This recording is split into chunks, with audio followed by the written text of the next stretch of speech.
Before we start the hearings, is there anybody that would object to maybe having a off night to take a photo?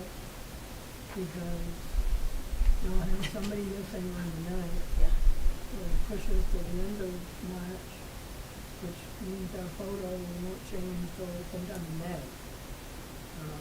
It seems kind of late, so if we have, if any committees do a subcommittee, we can try to coordinate that. I would think there would be a subcommittee meeting between now and then.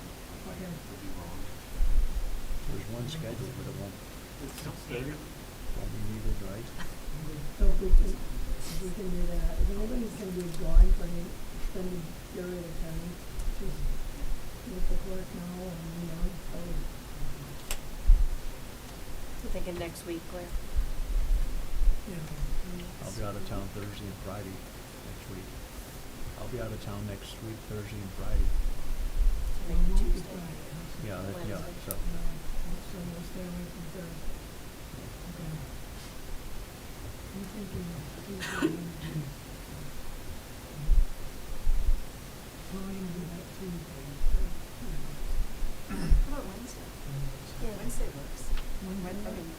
Wednesday? Yeah. The fourth? The fourth is good. That's a lot of traffic on that. At what time? Maybe if can we meet later that night, 7 o'clock? I could do 7. I think earlier that night might be tough. What time is that? I'm sure it's like 6 to 7 or something. That's right. Oh, Tuesday's not good. Wednesday's just good. Wednesday's not good. What time should we go?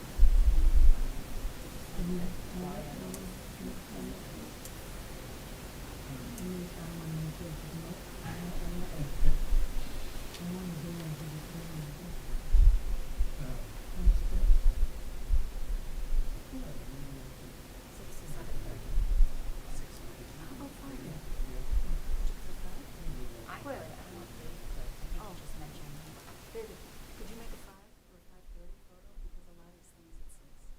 Before a lot of these things? Either before or after. I could do a photo probably like 5:15. Awesome. That would work. That's Wednesday? Yeah. Wednesday the 4th, that would work for you. I could You know, probably just do that. Good. 5:15? Hopefully Pauline's good. Is that what you? Awesome. Yeah.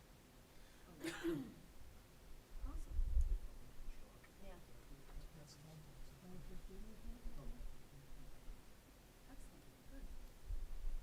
Sure. I think it's time for our 6:30 It is. hearing. Yeah. by the way. 6:30 hearing. I'll send you something. We'll confirm it. After 6:30. Yeah, will we go Do in? you want me to conduct that, Madam Claudia, President? or David, Is that okay? and the two of you can work together on it? Absolutely. Okay, so, well, this isn't working, so. This is a public hearing before the Legal Affairs Committee, 3-26, Glenn Eaton, Executive Director, Montechusett Regional Planning Commission, request to amend the zoning ordinance to replace Article 15, accessory apartments, with a new Article 15 that complies with recently passed state law, and make other changes to implement the new ordinance. This has been before us for quite some time. I am Dave Cormier. I'm the third member of Legal Affairs, and Eladia Romero, the Ward 1 counselor, is the clerk. The chair is not here this evening. So I believe that where we left off, Councilor Shalafo Zephyr, if I'm not mistaken, you had some questions, and I think we all agreed that we needed to change, to amend some language so that it was in concert and didn't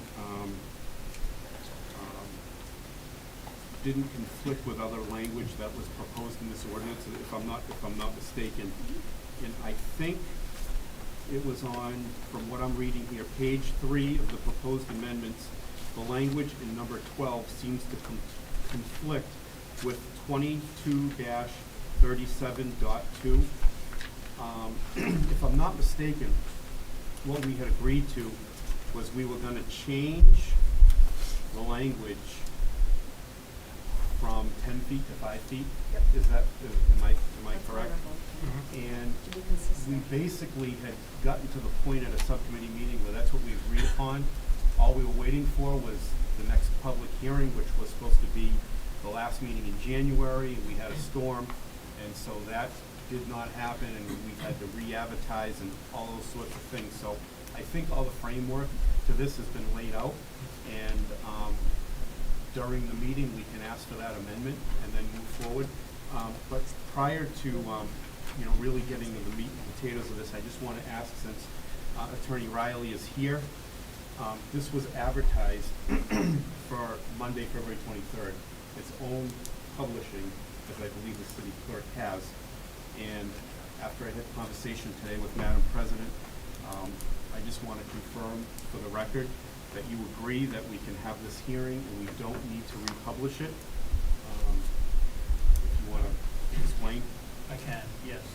In my opinion, I also spoke to the president about this, and my opinion was, and also this has been around a long time, so I know he wants to move forward, but that while in general the advertising requirements are important, and those did happen, excuse me.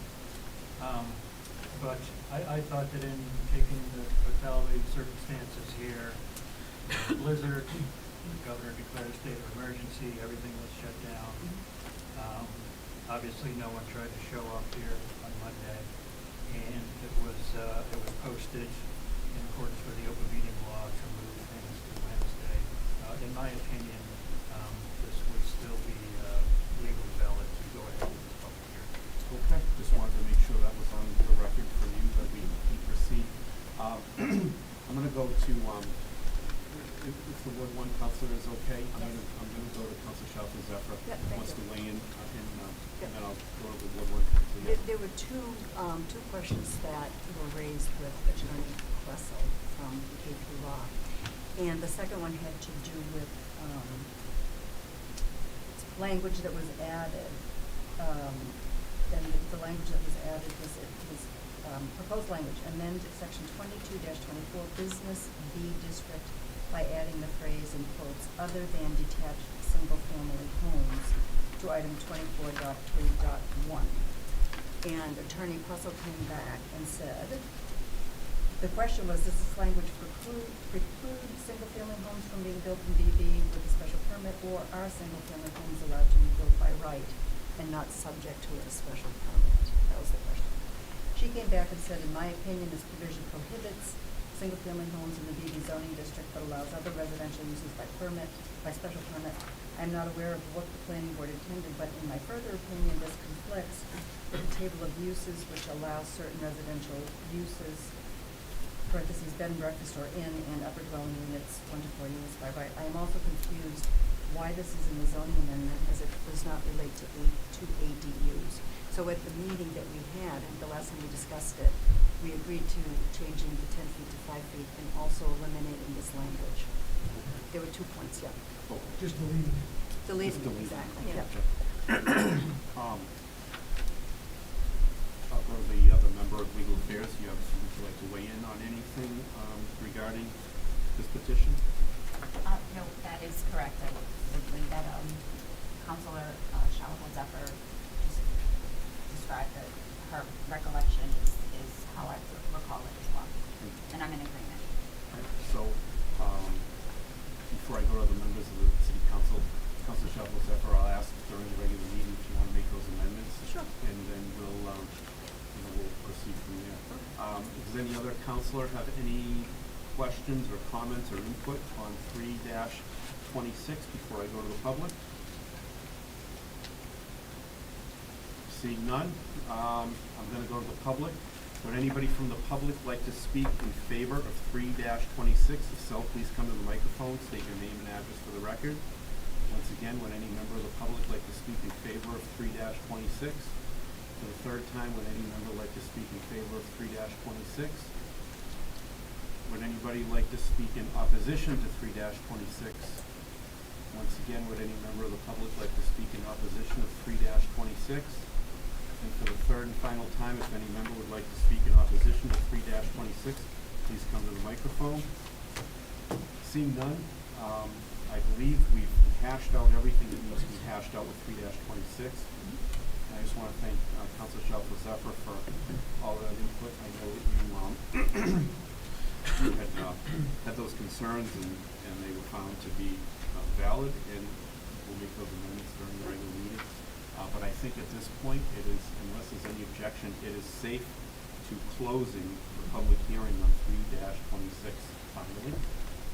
Okay, I declare the public hearing on 3-26 closed. And we have a public hearing before the Legal Affairs Committee at 6:35 p.m., 25-26. Attorney Jeffrey Avini, Dombrowski, and Avini and Abano PC request to amend section 22-17 as to underlying zoning districts table of uses for the City of Leominster zoning ordinance as amended, and under the business uses table of uses in the multi-use MU1 underlying zoning districts, and changing the use so designated as self-storage from N, not allowed, to special permit, planning board, SPPB, planning board special permit required pursuant to the City of Leominster zoning ordinances. Self-storage is characterized as business use but is only allowed in the industrial zoning district. The introduction is 21 Jungle Road LLC, hereinafter Jungle Road, is the owner of 21 Jungle Road, Leominster, Mass. As same is referenced as map ID 301 parcel 1, hereinafter the premise. Jungle Road has entered into a purchase and sales agreement with Horizon Storage Group LLC, hereinafter Horizon, for the purchase of the premise, contingent upon Horizon receiving all necessary approvals and permits for the construction of self-storage facility on the premise. The premise is an ideal site for self-storage based on its proximity to Route 2 and Route 190. The premise is located in an area that is, for the most part, commercial or industrial in nature. There are no residential uses that abut or are in the vicinity of the premises. As part of this petition, please see narrative by Horizon Storage Group LLC as to the proposed use for the premises as Exhibit A, concert site plans as Exhibit B, and example architect renderings as Exhibit C. So once again, I'm Dave Cormier, the chairman of the acting chairman of Legal Affairs. I'm the third member, and Eladia Romero is the clerk. The chair is not here this evening, so I am handling the hearing. And once again, just for the record, Attorney Riley, we can proceed fully with this under your opinion for the same reasons, even though the hearing was not specifically published for tonight. Is that correct? Yes, that's correct. Oh, the same opinion as the previous. So, we've had a hearing about this in the past. We've had a presentation, and I would ask, does the Ward 1 Councilor have any comments or concerns regarding this petition? My recollection is that we were supposed to have this, a subcommittee meeting, like, on this particular matter to, just address some questions and to get clarification on a couple of different matters. I would like to, I'd like to request that we need to discuss that, if possible, rather than closing this hearing today. Okay, all right. Okay, so, does any member of the city council, Council Bonanza? Yeah, the council may recall, or most of us may recall, that we had a similar petition to amend the MU1 zoning to permit self-storage in that particular zone up on Harvard Street that we looked at negatively. I went back and looked at that petition. It's almost identical to this one, and it was within the 2 years. However, we did permit leave to withdraw from that prior petition. If we hadn't done that, this would be a repetitive petition in my opinion, but I believe it's not as a result of the fact that we gave the prior one we to withdraw. The issue we had back then is the same one I think that is present now. This isn't just affecting one piece of land. This is affecting all the MU1 parcels in the city. Really, it's unknown to us what the particular ramifications are of this. I did have a conversation with the engineer for the petitioner, and spoke to him about rezoning the parcel, because I think there might be some appetite for this land use, if in fact it was done as a result of rezoning that affected that parcel and not this unknown set of parcels throughout the city. He's abutted by a piece of land that had been formerly industrial. This would be permitted in the industrial zone. He's abutted by another piece of land owned by National Grid. The parcel itself is just under 5 acres. I believe that they could rezone potentially just this parcel and survive the argument, because the whole area is mixed use, and spot zoning arguments are less effective against multi-use zones. In addition, the argument for spot zoning is that it's effective or benefiting only one landowner, as opposed and disadvantaging other landowners around it.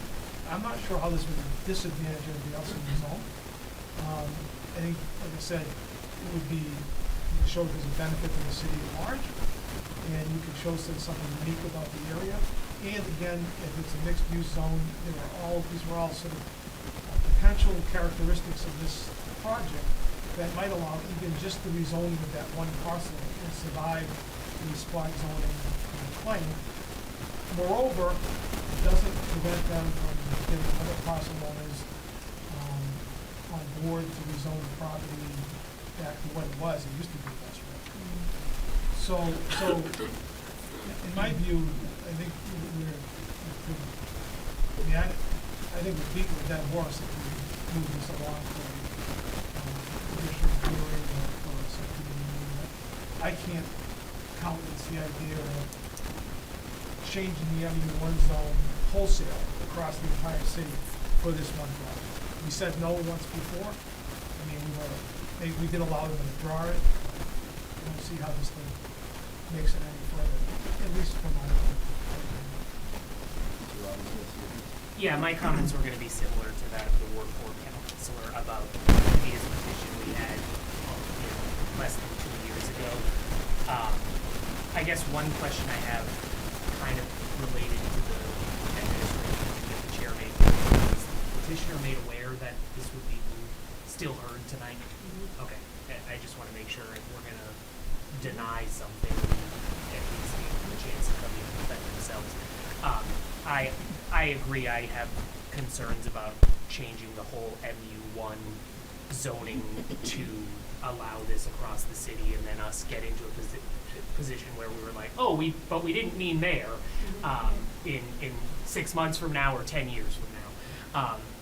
And if there's an opportunity to change the zoning of just this one parcel of land, I would much rather see that than wholesale changes.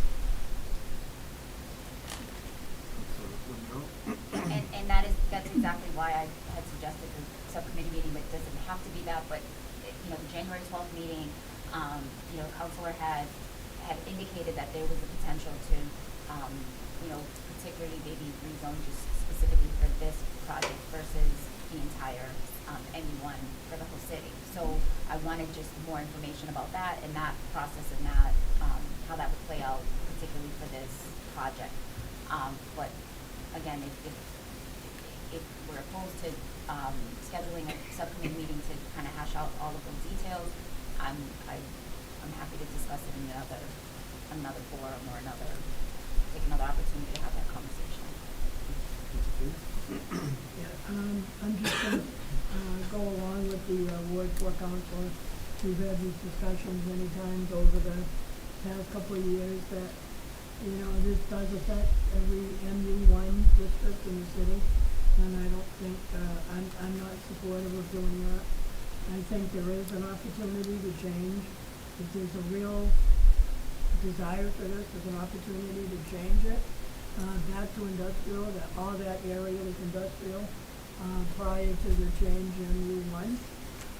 So that possibility still exists, and, I think some of the abutters would probably be supportive of, going back to industrial, so it would really, support the change and take away from the spot zoning possibility. So, and I just want to reassure the council that since Sunday morning at 8:30, when Brian first called me, Attorney Brown first called me, we have gone through this whole agenda, the process of the storm, the process of getting to this point with the public hearings.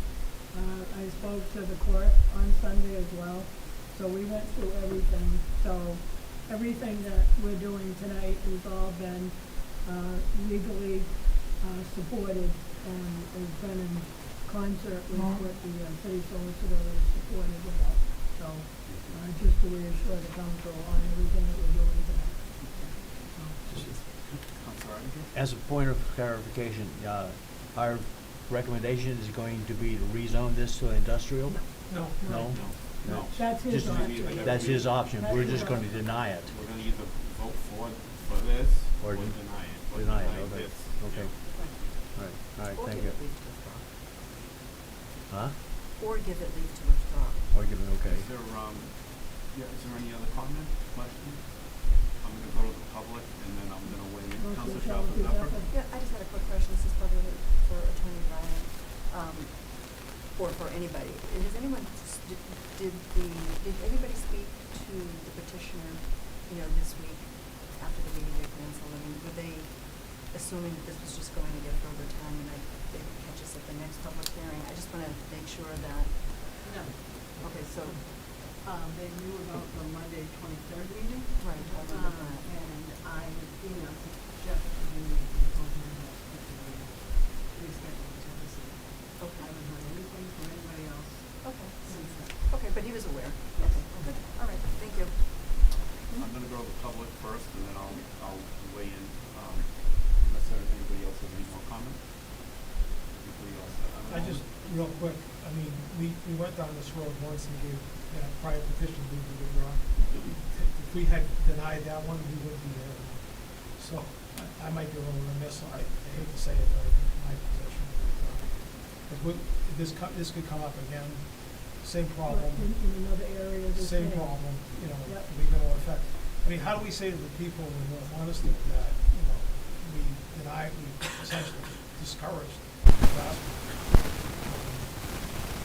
I don't think we can put a way to do it. At this point, I will go to the public. Would anybody from the public like to speak in favor of this petition, 25-26? If so, please come to the microphone, state your name and address for the record. Once again, would anybody like to speak in favor of 25-26? For the third time, would anybody like to speak in favor of 25-26? Would anybody like to speak in opposition to 25-26? If so, please come to the microphone, state your name and address for the record. Once again, would anybody like to speak in favor of 25-26? And for the third time, would anybody like to speak in favor of 25-26? Did I do against as well? I think so. Okay. I just wanted to make sure I wasn't being redundant, make sure people are paying attention. If there's no comment in any way, shape, or form from the public on 25-26, I'm gonna bring it back into, committee, and, it would be my recommendation, that we move to deny 25-26 and close the public hearing unless there's any, support to keep it open otherwise. I think it's been very clear from the beginning that, at least for me anyway, I appreciate the site walk that I was given, as the ward councilor back before we had any snow on the ground, probably just before we had snow on the ground in November. I think this site, is probably, a good site for what they wanna do. But the problem is, like I explained, that day when I did the walk was unfortunately, what they were gonna propose was gonna affect the whole city. And that was probably gonna be a challenge, and I'm sensing that that's the challenge that's before us. So for me, I'm not gonna give the go-ahead to affect the entire city,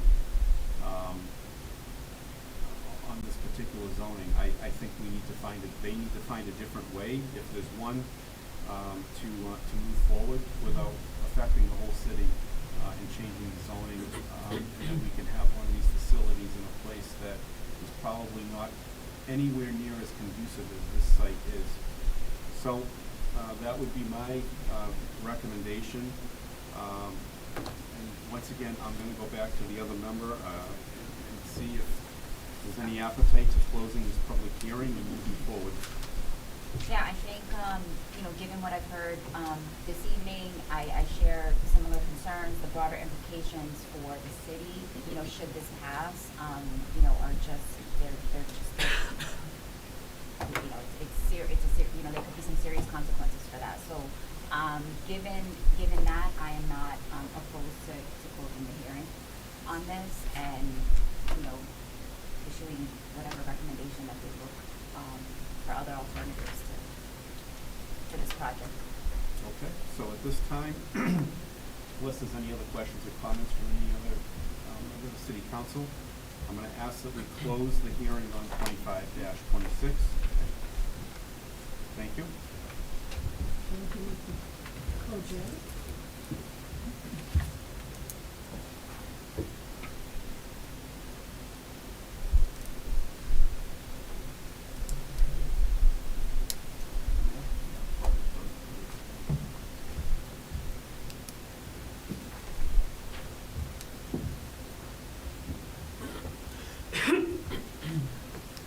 We are now gonna hold a public forum.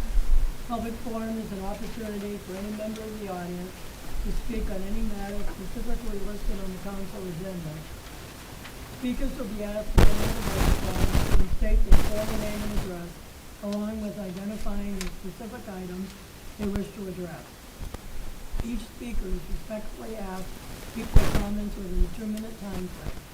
The council will not be responding or answering any questions. However, at the discretion of the council president, clarification may be given. At this point, we have one person signed up, Peter Hager.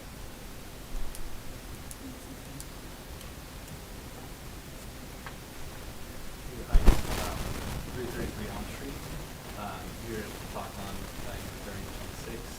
In favor of it, I spoke about this already, so it'll be somewhat brief. Municipal aggregation is a way to save money for our residents, businesses, and the city itself. If you were to move this forward, the process for this isn't going to go into effect anytime soon. This is going to take 1.5 years, 2 years to enact. Part of that is after the city comes up with a plan, the state then has to vet it, and then it also comes back for public review as well, according to the Department of Energy Resources that are your citizens. Of the communities that can have municipal aggregation, when you subtract the 49 communities that have municipal light departments, 81% of them have the municipal aggregation, which puts us in that 19% that does it. I mean, this is a pretty common sense thing to help folks out. It doesn't limit options, it adds an additional option for folks. They can opt out at any time, they can opt in at any time as well, which is something I neglected to say last time. The residents in other communities that already have municipal aggregation, the number one reason why they like it is because it's kind of a set it and forget thing. They know that there could be a month or two where market rates could drop because usage, demand falls. But overall, they have to have it a year. They don't have to spend any time, delving into different contracts, trying to forecast electricity prices. It's a simple, easy way for them to get savings, as well as the city. Last point here. since it's kind of a set it and forget it type thing, the other thing that we're helping folks out with is there are predatory companies that try and do the third-party options. And so for folks that, again, either can't navigate those waters or don't want to bother navigating those waters, this provides an additional option for them to get savings without having to pay. Thank you, Ms. Andrews. We're approaching time to open the meeting, so, the regular meeting of the Leominster City Council for February 25th is now in session. Please rise and salute the flag. Pledge allegiance to the flag of the United States of America and to the republic for which it stands, one nation, under God, indivisible, with liberty and justice for all.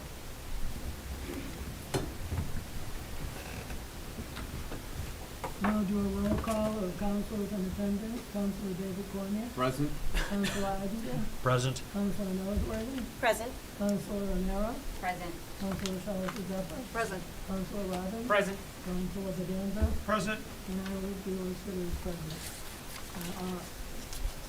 We have 8 councilors present. Do we have any approval of the records or?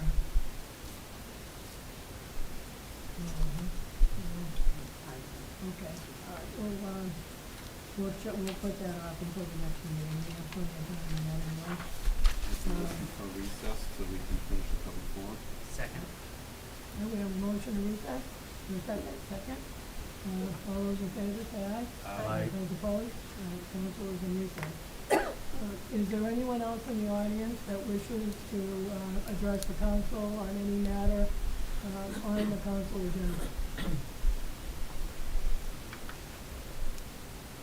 Again, for the second time, is there anyone that wishes to address the council on any matter before the council on the agenda? For the third time, final time, is there anyone that wishes?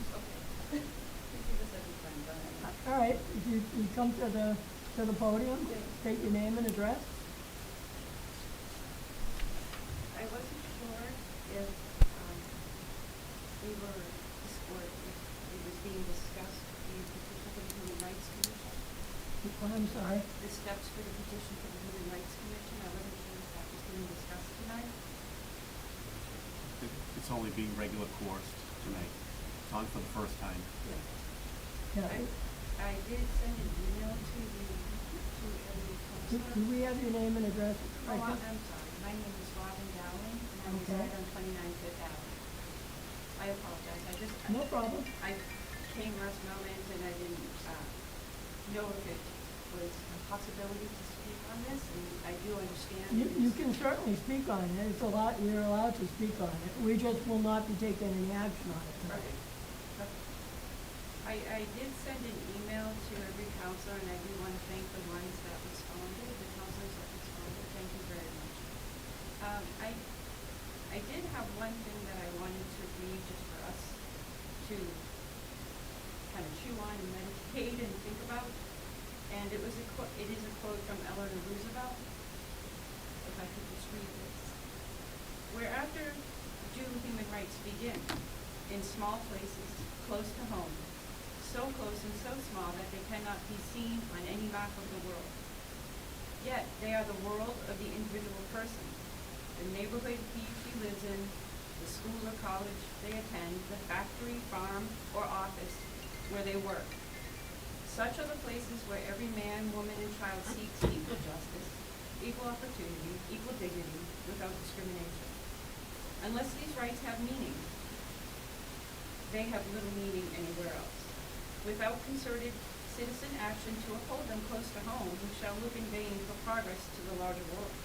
Remarks by Eleanor Roosevelt at the United Nations, March 27, 1958. And then Eleanor Roosevelt's famous quote emphasizes that human rights begin in local, daily environments, small places close to home, like neighborhoods, schools, and workplaces, rather than only in large, abstract, or global names.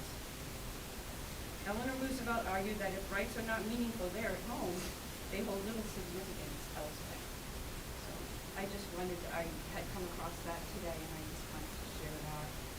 And I am a human rights consultant, and I have also served on church boards, PTAs, did a lot of community outreach. I work with a couple of organizations in the area now, all across the spectrum of what affects daily lives in different arenas. And I want to thank you for bringing this matter and this petition, before the council, and I thank you for your consideration of it. And I look forward to having further discussions on this in any form, and I believe that education and awareness is going to be very important for all of us to have a thriving future. So I just want to thank everybody for reading my paper today as well. Thank you. Thank you. Is there anyone else that wishes to address the council on anything on the agenda? One more time, is there anyone else that wishes to address the council on anything on the agenda? If not, we're going to declare the public hearing closed. Public forum. Communications from the mayor, C-46. Jean J. Mazzarella, Mayor, requests that an appropriation of $10,000 to the building expense account with the same, something's missing in there. Request the appropriation of $10,000 to the building expense account with the same amount to be transferred from excess and deficiency.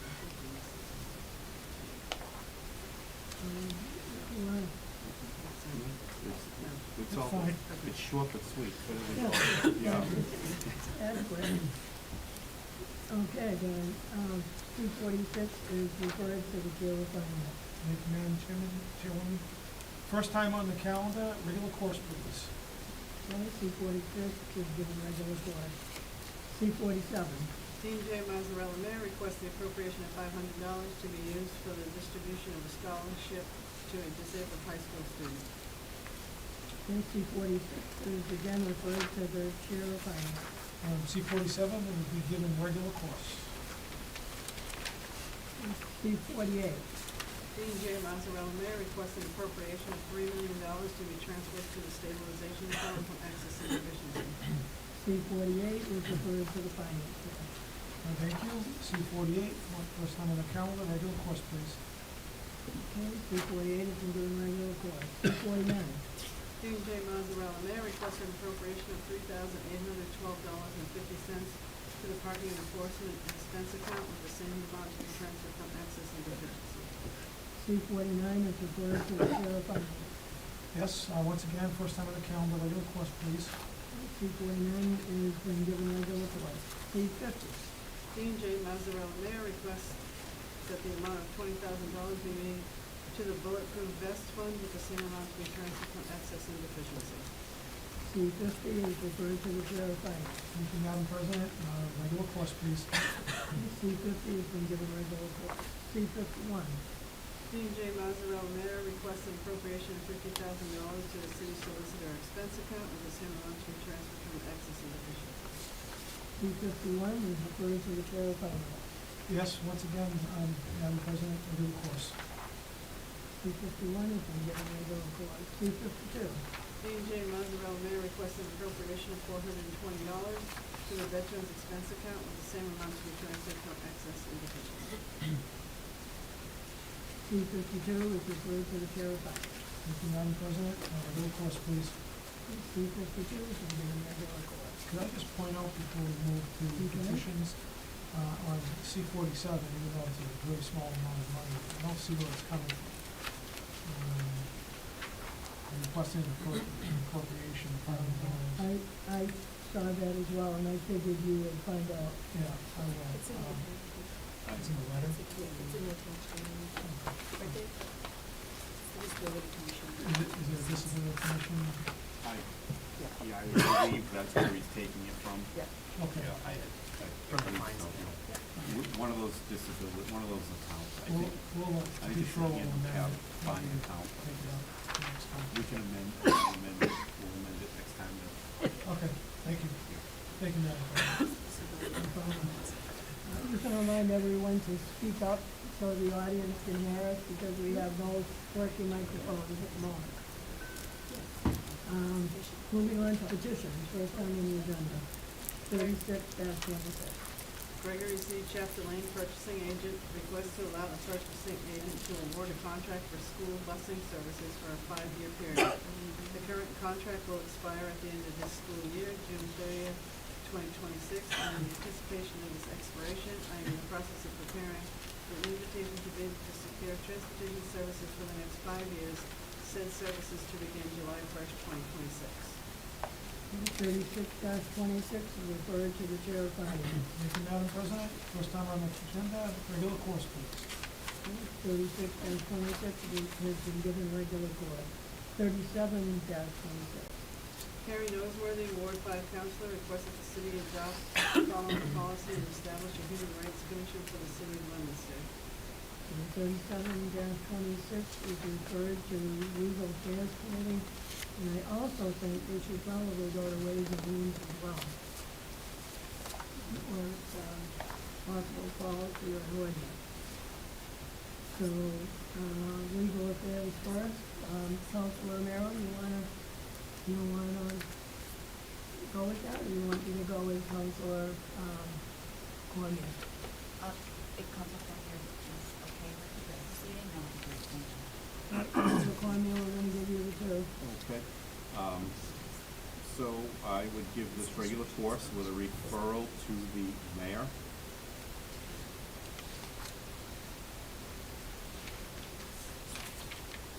I'm sorry. Just regular course with a referral to the mayor, Okay.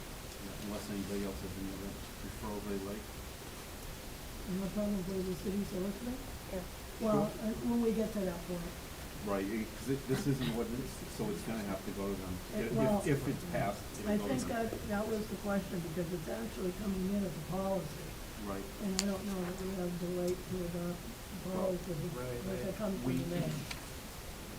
If I may, for example, we have a cemetery commission, that's by ordinance. It's in our ordinance book. I would have to think this will be similar, like it would be an ordinance if it made it that far. Yeah, I had, sent an opinion a while ago, I can't remember who. But, I was seeing this petition, that was my conclusion, that the council can establish a new city agency Right. under the charter, but it needs to be by ordinance. So we'll do legal affairs, Ways and Means with a referral to the city solicitor as well. Sure, we can do that.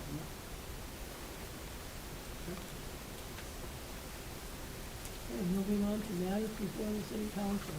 Mr. Chairman, are you ready with your financial report? I'm not, you don't have one. The comptroller did not send me one.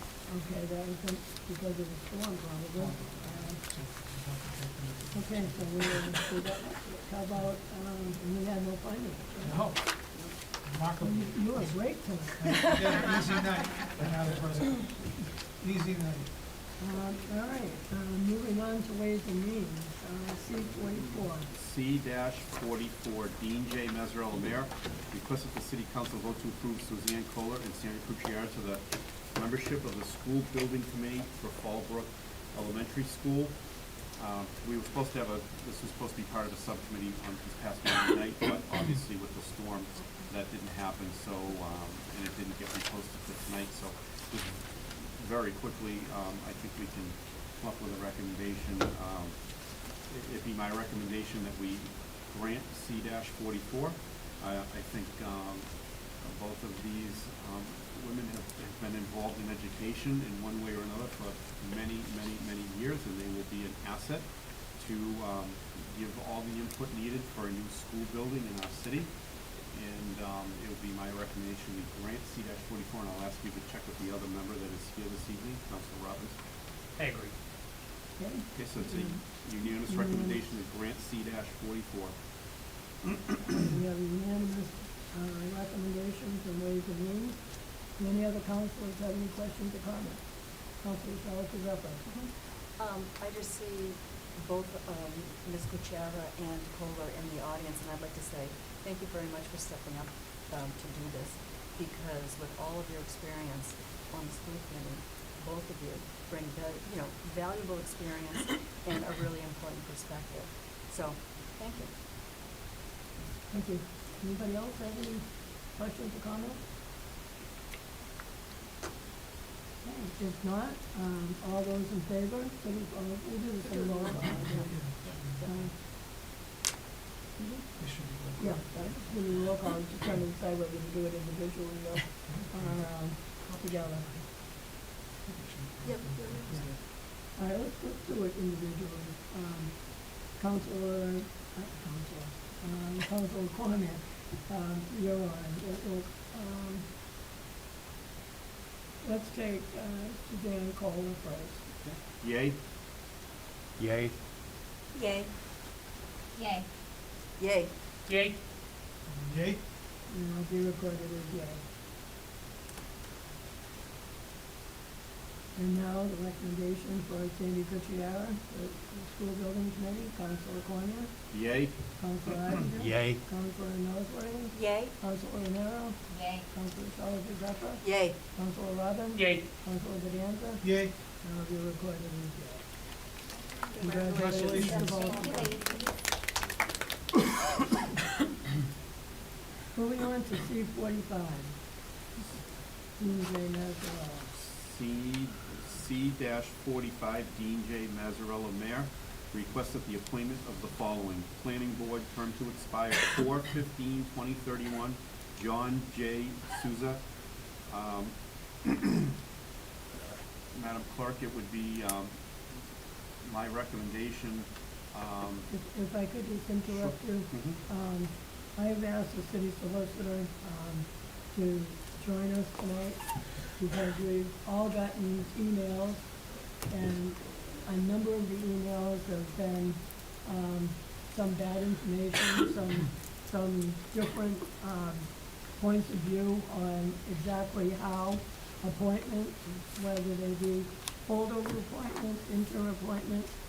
And I thought it was time that we have the city solicitor explain the appointment process in the city so that it is on record, it's on video, the public can see it, and everybody will understand exactly how the appointment process works.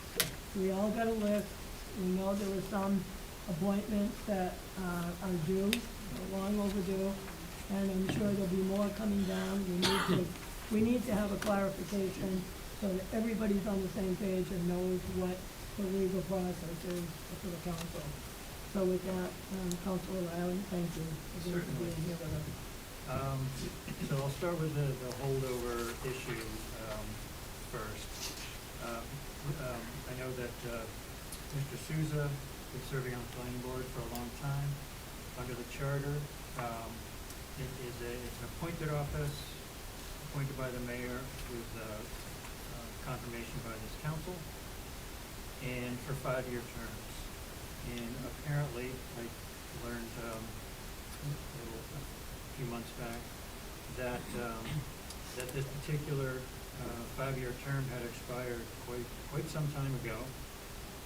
And I personally and our firm have sent a lot of opinions out on this issue, a few to Leominster, that there is state case law that when you have a public official, it's typically more with the holdover, although it also applies to an elected office if something like you have an election and 2 top candidates tie, so no one was elected, the incumbent continues to serve as a holdover.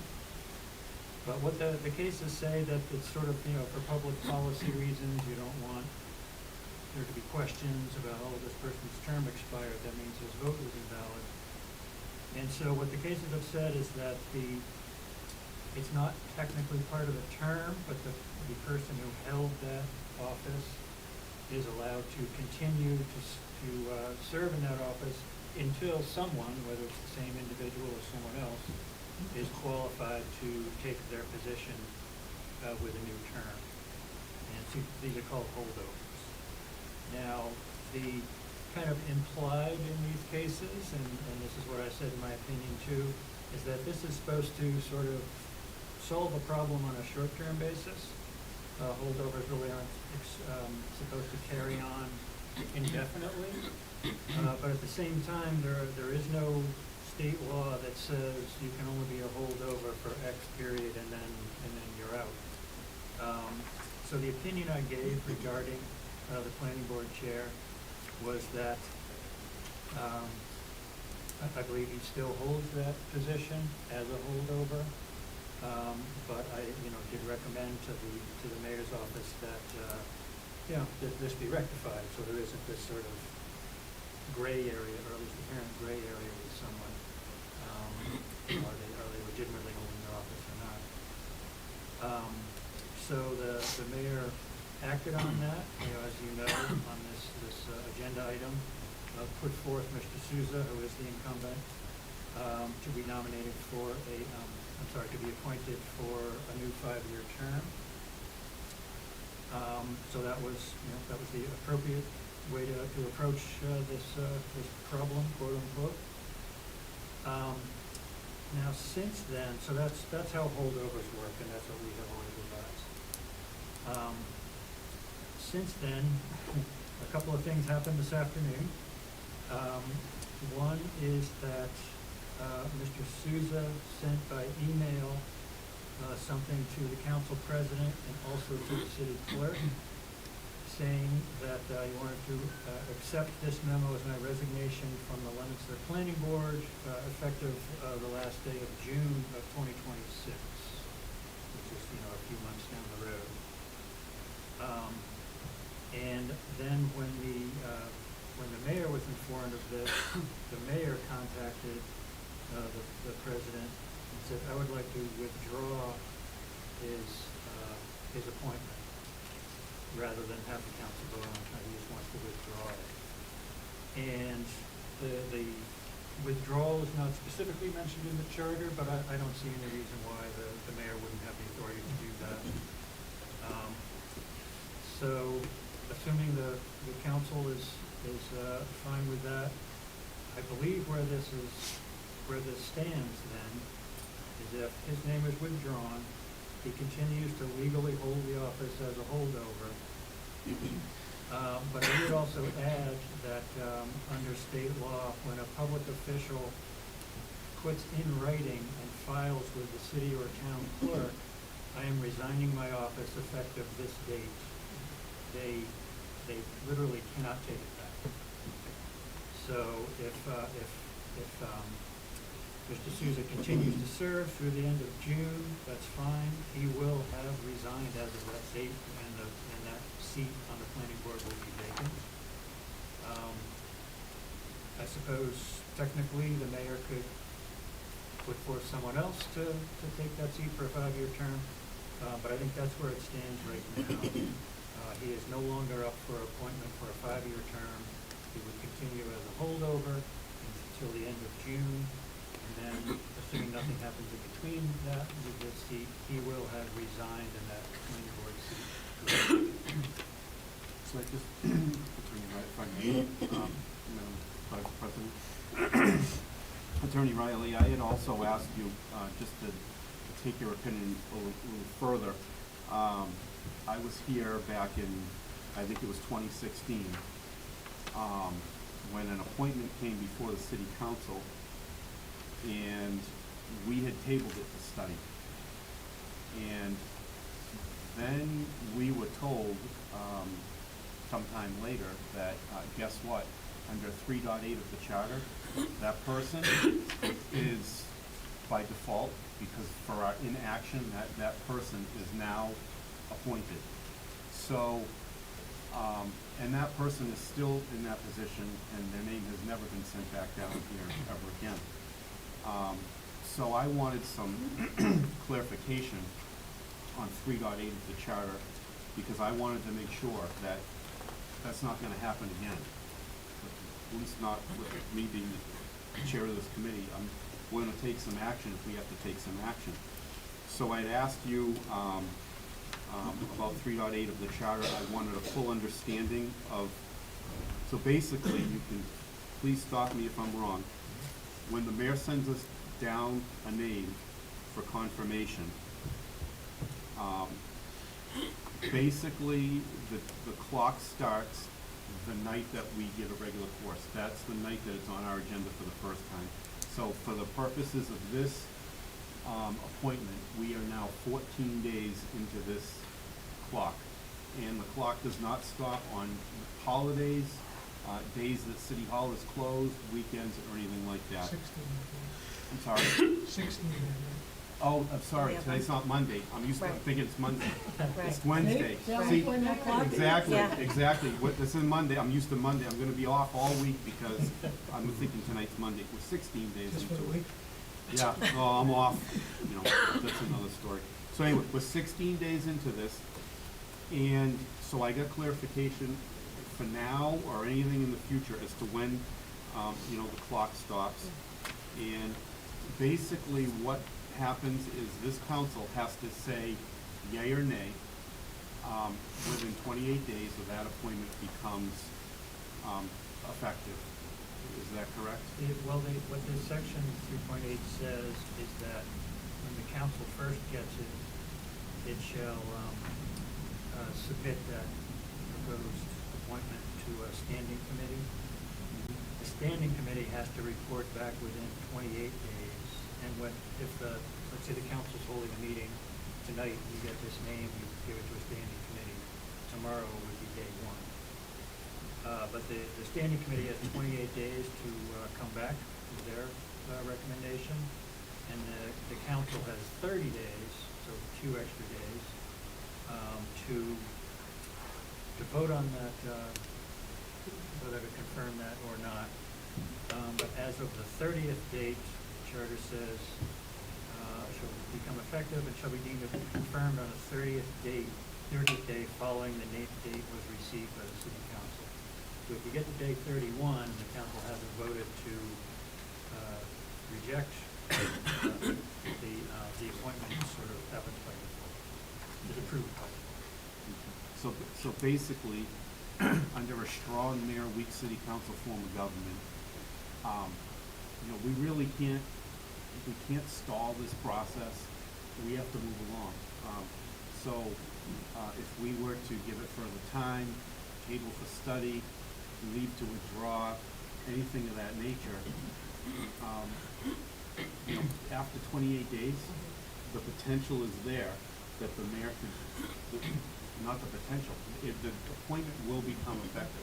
So basically, the only thing this council can really do is within 28 days, say no thank you. I mean, as far as saying yay, I mean, that's like, it's just like ceremonial. It's basically, It's confirming. it's confirming, but if we don't do anything, it's automatic anyway. So all we really have the authority to do as a city council, that based on your opinion, is to say no, or the thing is happening. Correct? After the 30th day. Because Yes. tabling is not an action, leave to withdraw is not an action, further time and just kicking it around is not an action, correct? That's how I read the charter. Okay. This actually is fairly common language in cities. And I think, you know, the point is, you're supposed to get these vacancies filled. And so, you know, it's a relatively short clock. Yeah, I would say that's correct. Now, going back to, you know, Mr. Souza's appointment, so he can't change his mind. Correct. In May, he can't have a change of heart and say, I don't think I'm gonna resign. I wanna stay. Yes. Oddly enough, I Can- actually went to Superior Court over this case. Somebody resigned in writing with the clerk. The next week, they changed their mind. Can the appointing authority, who in this case is the mayor, can he change his mind? To come back to it. He would, And keep it as a holdover? As it stands now, he is continuing as a holdover. I suppose he could tell the mayor, oh, I've changed my mind, I'd like a new term. And if the mayor puts that before you, then you start with 30 days. Okay. So if we do something tonight other than say nay, the mayor can't, after June 30th, because that's when his appointment is effective. The mayor can't hold him over any longer than that, Correct. based Yeah. on what he put in writing for resignation. The only way we could continue to be on the planning board after the end of June would be if the mayor puts him in for a And, 5-year term. and this body, Back to us. this body, by a majority vote, Correct. gives him another 5 years. That's correct. We I can't, agree with couldn't we do the 30 days? We could do 30 days, we could They come did. back for 30 days. And then have to come back to us after the 30 days for a total of 60. I suppose As as an the interim. interim, yeah, but that, again, that's pretty short term. So. Right. But as it stands right now, he's continuing in his seat, but as of June 30th, he's resigning from the planning. I mean, I'll say this much, you know, I've never agreed with the holdover opinion, but I'm not an attorney, and I get it, we're a strong mayor and a weak city council form of government. And personally, and I've always differed with the mayor on this, and, you know, I've said it many times before, and I'll say it again. I think a 15-year holdover is abuse. It's abuse. You know, I get it. He has a right to run the city. He's gotta have, you know, people on boards and commissions and department heads. And this council, as a weak city council, this isn't like Washington DC. We can't play those kinds of games here. He has a right to run the city. But I think a 15-year holdover is just, it's abuse. And, you know, I just wanna make sure that if we give this leave to withdraw tonight, that there's nothing that's gonna go beyond June 30th with this appointment. No one's gonna tell us anything other than that we didn't take action, or we didn't do this, or we didn't do that. Agreed. I think he's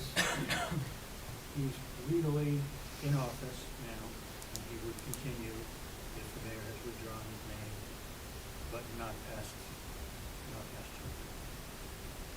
June. Isn't there a distinction here between Let us? me just, Thank you. Councilor Charles is representing, are you okay for the I'm good, moment? thank you. Yes, thank you. Councilor Charles? Thank you. Mr. Riley. So, section 2.65 established appointment in terms of members for the planning board, right? Okay, so the city shall have a planning board to consist of not less than 5, and it talks about confirmation by the city council. Second paragraph says, on or before the first Monday of February of each year, each member of the planning board shall be appointed to serve for the term of 5 years from that date. Upon the expiration of any such 5-year term, the position is to be filled by mayoral reappointment as stated in section 2.3 of the Leominster Home Rule Charter, or if reappointment is not made at the expiration of the term, the position is considered vacant and must be filled by temporary appointment, as defined by section 2.5 of the charter. I go to section 2.5. Do you want to get that out? I will. Okay. I'll give you a minute. Section 2.5, I'll start reading because there's a couple of paragraphs. Temporary appointments to city offices. Whenever a vacancy, either temporary or permanent, occurs in a city office and the needs of the city require that such an office be filled, the mayor may designate the head of another city agency or city officer or city employee or some other person to perform the duties of the city office on a temporary basis until such time as the position can be filled as otherwise provided by law, charter, or by ordinance. The mayor shall file with the city clerk a certificate in substantially the following form whenever he makes a designation under this section. That's the interim. That's temporary appointments Temporary.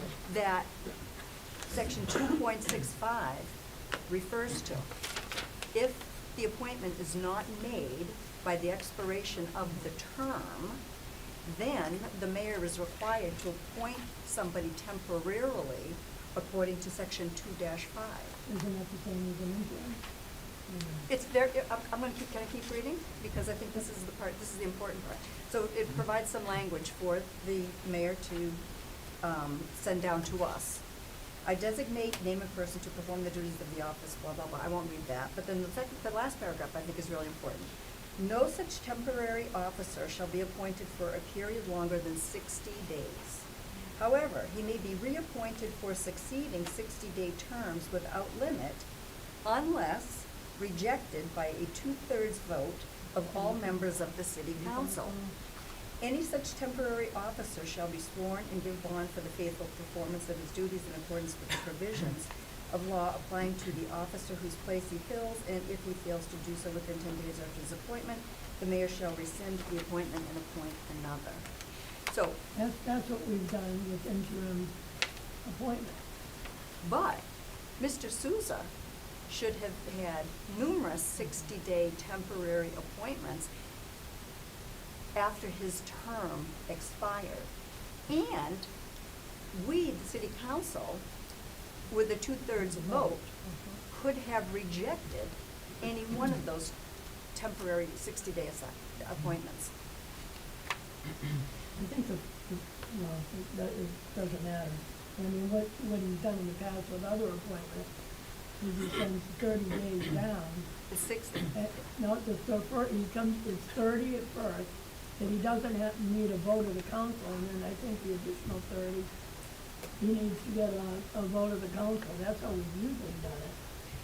This, well, section 2.5 temporary appointments just says 60 days. It doesn't say 30 and then 30, according to what I have from online. We're talking about succeeding 60-day terms unless rejected. Right. By the council. So, because this holdover thing, there's no, in my reading of it, if the appointment is made before the end of the term, okay, then the appointment is done according to section 2.3. If the reappointment is not made before the expiration of the term, then the mayor is required to do a temporary appointment as defined under section 2.5. So, a holdover without any kind of review, what I'm reading is that anybody who is serving in an expired capacity, the mayor is required to submit 60-day temporary reappointments that the city council can reject with a 2/3 vote of all members.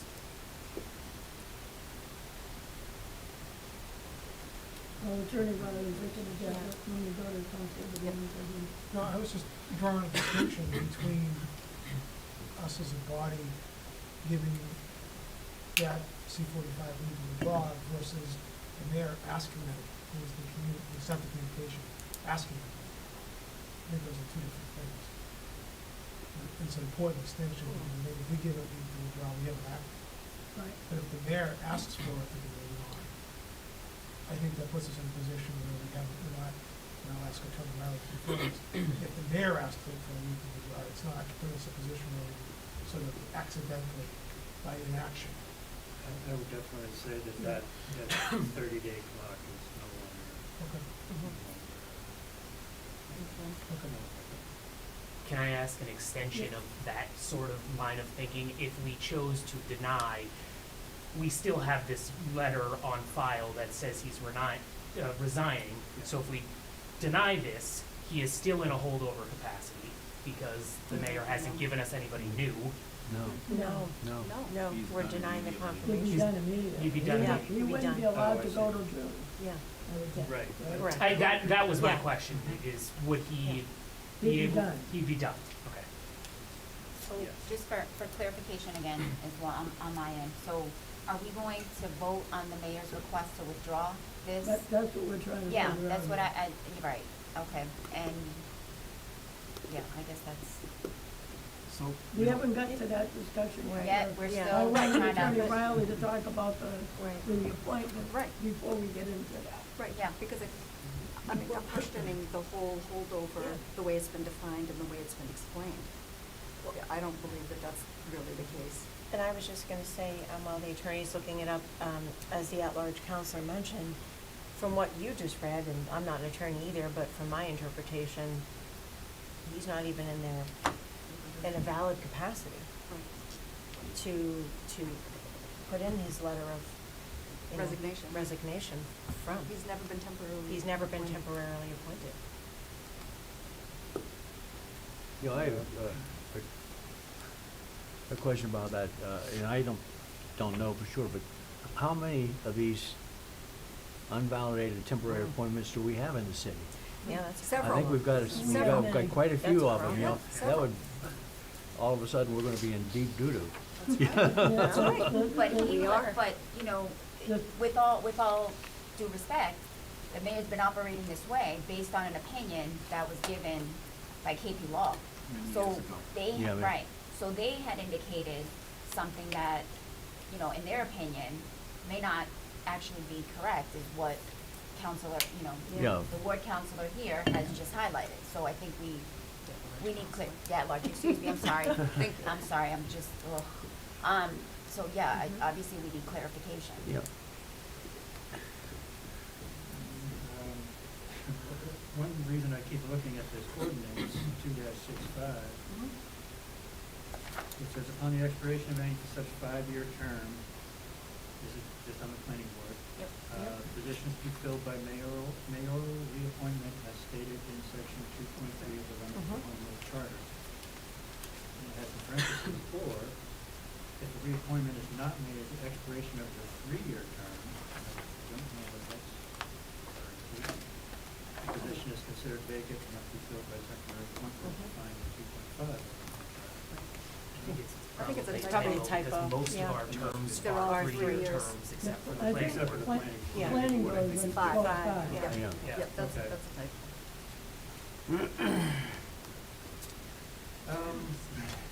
What else? So I'm sort of thinking out loud here.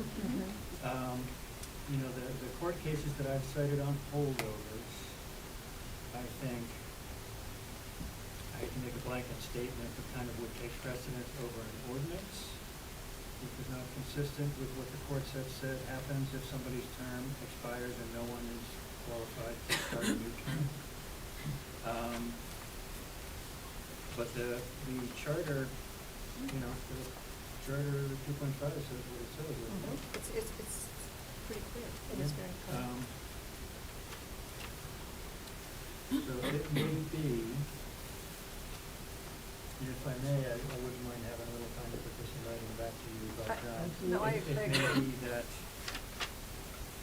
in order for, at least with Mr. Souza, to continue for a few months, because I don't know for other candidates who want to fill in the planning board out there, that perhaps this temporary appointment would make the most sense. What you're suggesting is if we vote on the mayor's request to withdraw, he's done on the last day of June. He's certainly going to. And then it gives the city some flexibility to fill the position. But, I'd like to consider, how section 2.5, fits into all this.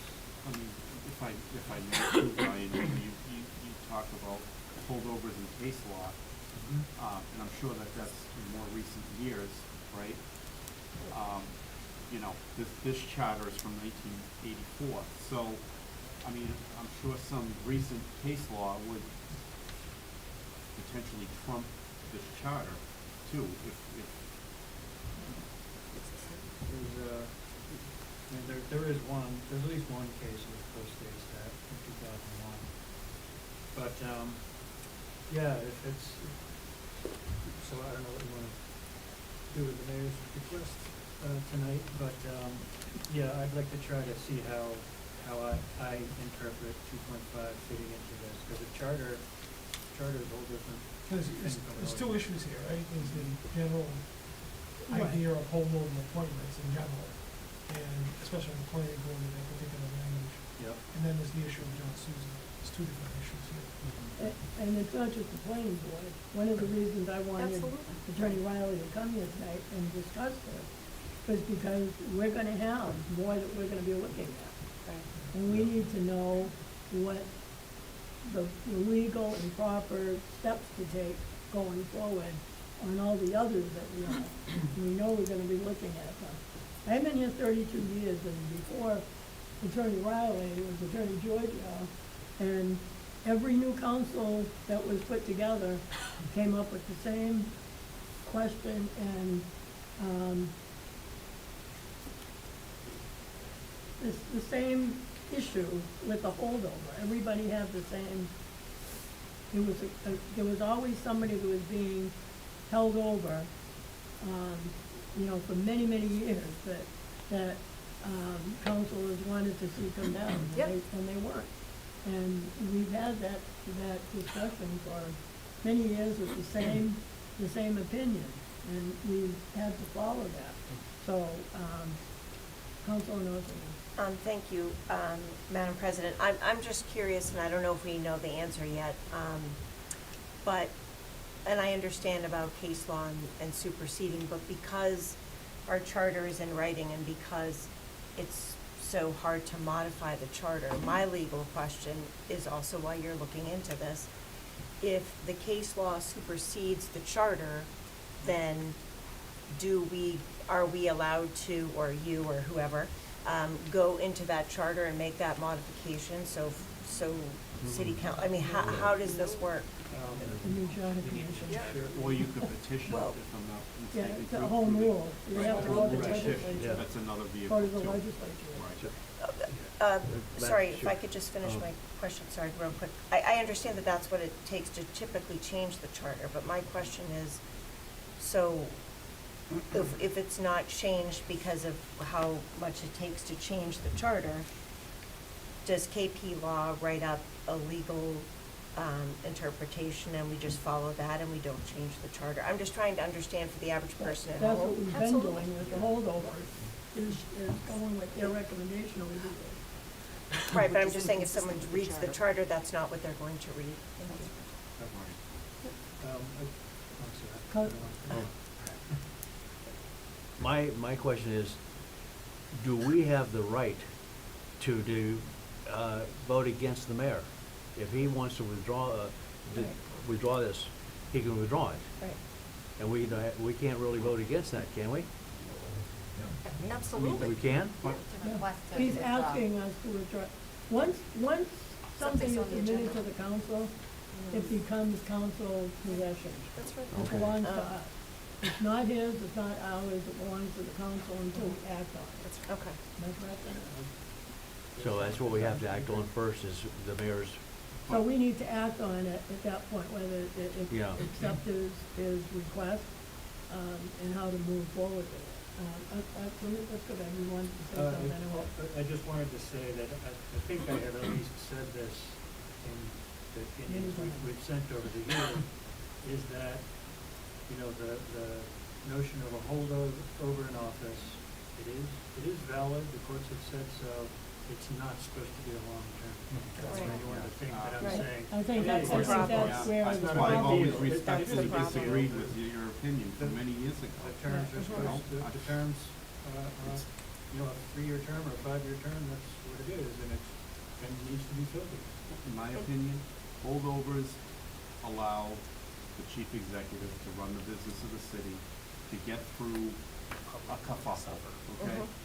It's not a 15-year, No. we're gonna I dangle. think we all Okay, agree with that. Yes. so- There's nobody, no Right. matter how good they are, I also, it deserves a 15-year holdover appointment. I They also- deserve, if they're doing a good job, they at least deserve to have, the appointment. I also have another question for Mr. Riley, if I may. What would prevent us, okay, from voting on what's before us tonight, okay, C-45, to this appointment, either vote yea or nay, okay? If we vote yea, if this body says yea, then the issue's done. He's there till It's for 5 2031. years. That's right. If we say nay, What prevents the mayor from still giving him a temporary 60-day appointment? Nothing. Nothing. However, But we have to approve that. But it's not valid. It would come back to you eventually. it would come back on Let's us. go, let's go in order here, but it's, Council, I think Councilor Robbins is next up. That's- Yeah, just as a further extension of section 2.5, kind of based on what the council president has said, when you look into that more, can you look at it also from the perspective of not just the planning board, but these other temporary holdovers? Appointments, right. Oh, yeah. So we can understand Yeah. if this really applies to every single one, or if it's just the planning board, because I think that was unclear to me. Mhm. Yeah, Aren't You know- aren't some of these governed by state statute, like planning board is under subdivision control law with the 5 years, I guess that's what 5 years. yeah, I mean, most of these Board do of Health appear in the is statute. under Sure, DPH. sure, yeah. So there are some guidelines that are dictated by state. But to Councilor Arderinger's point, like, I want to Right. understand when you come back to us, if we're in a huge issue with the Problem. many Yes. long Yeah. holdovers that we have, or if it's just secluded to this one planning board thing because of the wording in the charter. Right. I've asked Attorney Riley, when he does get to this point, that it will be a logical step that we know we have to do here with any appointment that comes before us, or any holdover that we're looking at this point. Yeah, you know, with elected officers, the city clerk can tell you when they end, and then you have an election, so this doesn't come up. With appointed officers, you know, and Right. honestly, someone needs to keep track of that. Councilor Schultz is up, I think you went on. I was just going to comment that, to Mr. Riley's point about, you know, holdovers are supposed to be short-term or whatever. And the temporary appointment section 2.5 makes that really clear. Yes. It's 60 days and you can keep coming back for 60-day appointments, temporary appointments, but the council does have the power to, with a 2/3 vote, to deny them.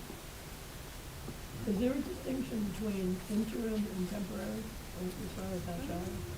Well, the charter, 2.5, it uses the term temporary. Right, that's how we've been acting as far as interim. When the mayor Right. Oh, I- goes, you know, with all the police chiefs that we've had over the past, you know, somebody filled the spot for 30 days and then an additional 30 days. And the only thing he had to do for the first 30 days, the way I understood, the first 30 days, he had to just verify their qualifications, that they were, we didn't have to vote. If you needed an additional 30 days, and that's how you read the charter, but what we've done in the past is that the additional 30 days, we had to vote on it.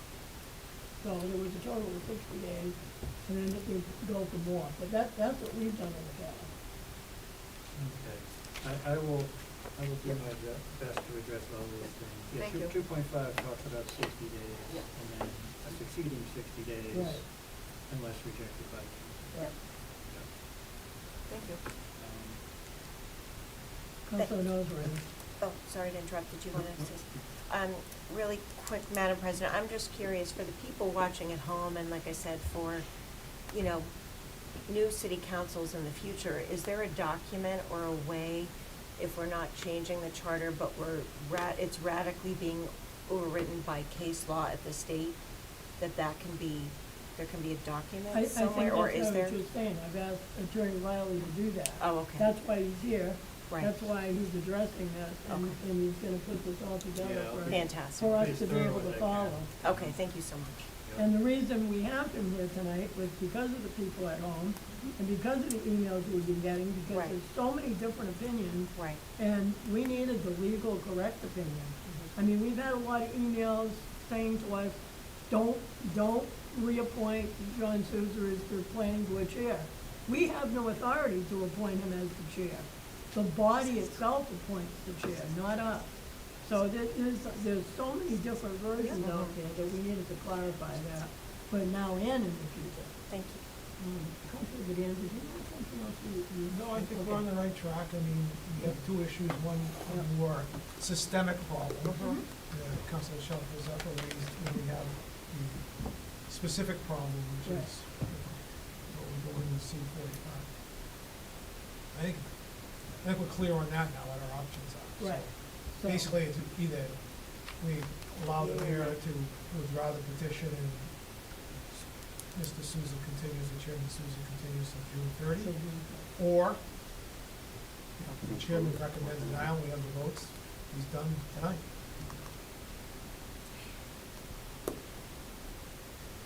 Why June 30th? Does anybody know why June 30th? And Mr. Souza, he's not attending meetings now because Yes, he's he out is. of He town. goes by He Zoom. Zoom. He Oh, he attend- does by Zoom, he but he's out of attends town. every by meeting. Zoom. Okay. I can, Which they've voted to allow that. We voted down here to allow that. Okay. I'm just gonna say, that, there is a state law about an official filing with the clerk, saying, I'm resigning my office. Sometimes it's effective immediately, Right. and they can't take it back. But sometimes it's effective January 1. Okay. And that's still, it's binding, but they're not out the office until January 1. That happens quite often. Not very many people go out immediately. Right. They usually, even when you retire from a job, it's like there's a, time frame. We don't want quorum issues either, so we want some time to replace Right, the right. person. So, that's the way the meeting's Just chair. a check. C 45, okay. All set, everybody's good? I'm gonna give my opinion. It's been a long time since this appointment has come before the city council, okay?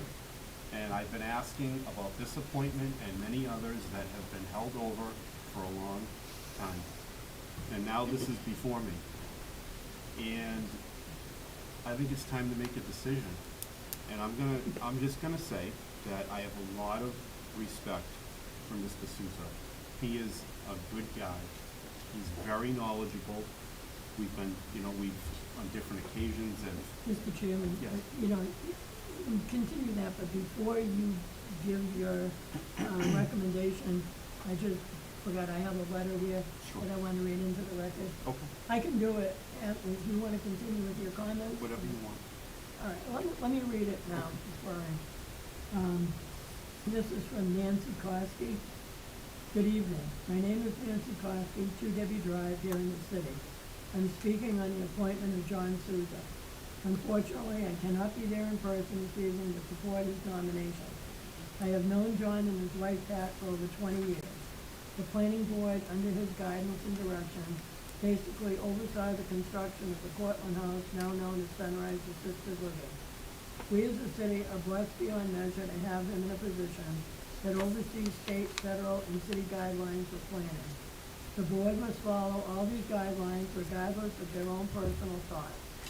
John is a gentle giant amongst men. He's articulate, extremely knowledgeable, and a distinct leader. As a side note, he's very supportive as a Rotarian. Therefore, I would like to support his nomination. Thank you, respectfully, Nancy Okoski, 2 Debbie Drive, Leominster. Thank you. Thank you. So as I was saying, I have a lot of respect for Mr. Souza. He's a wealth of knowledge.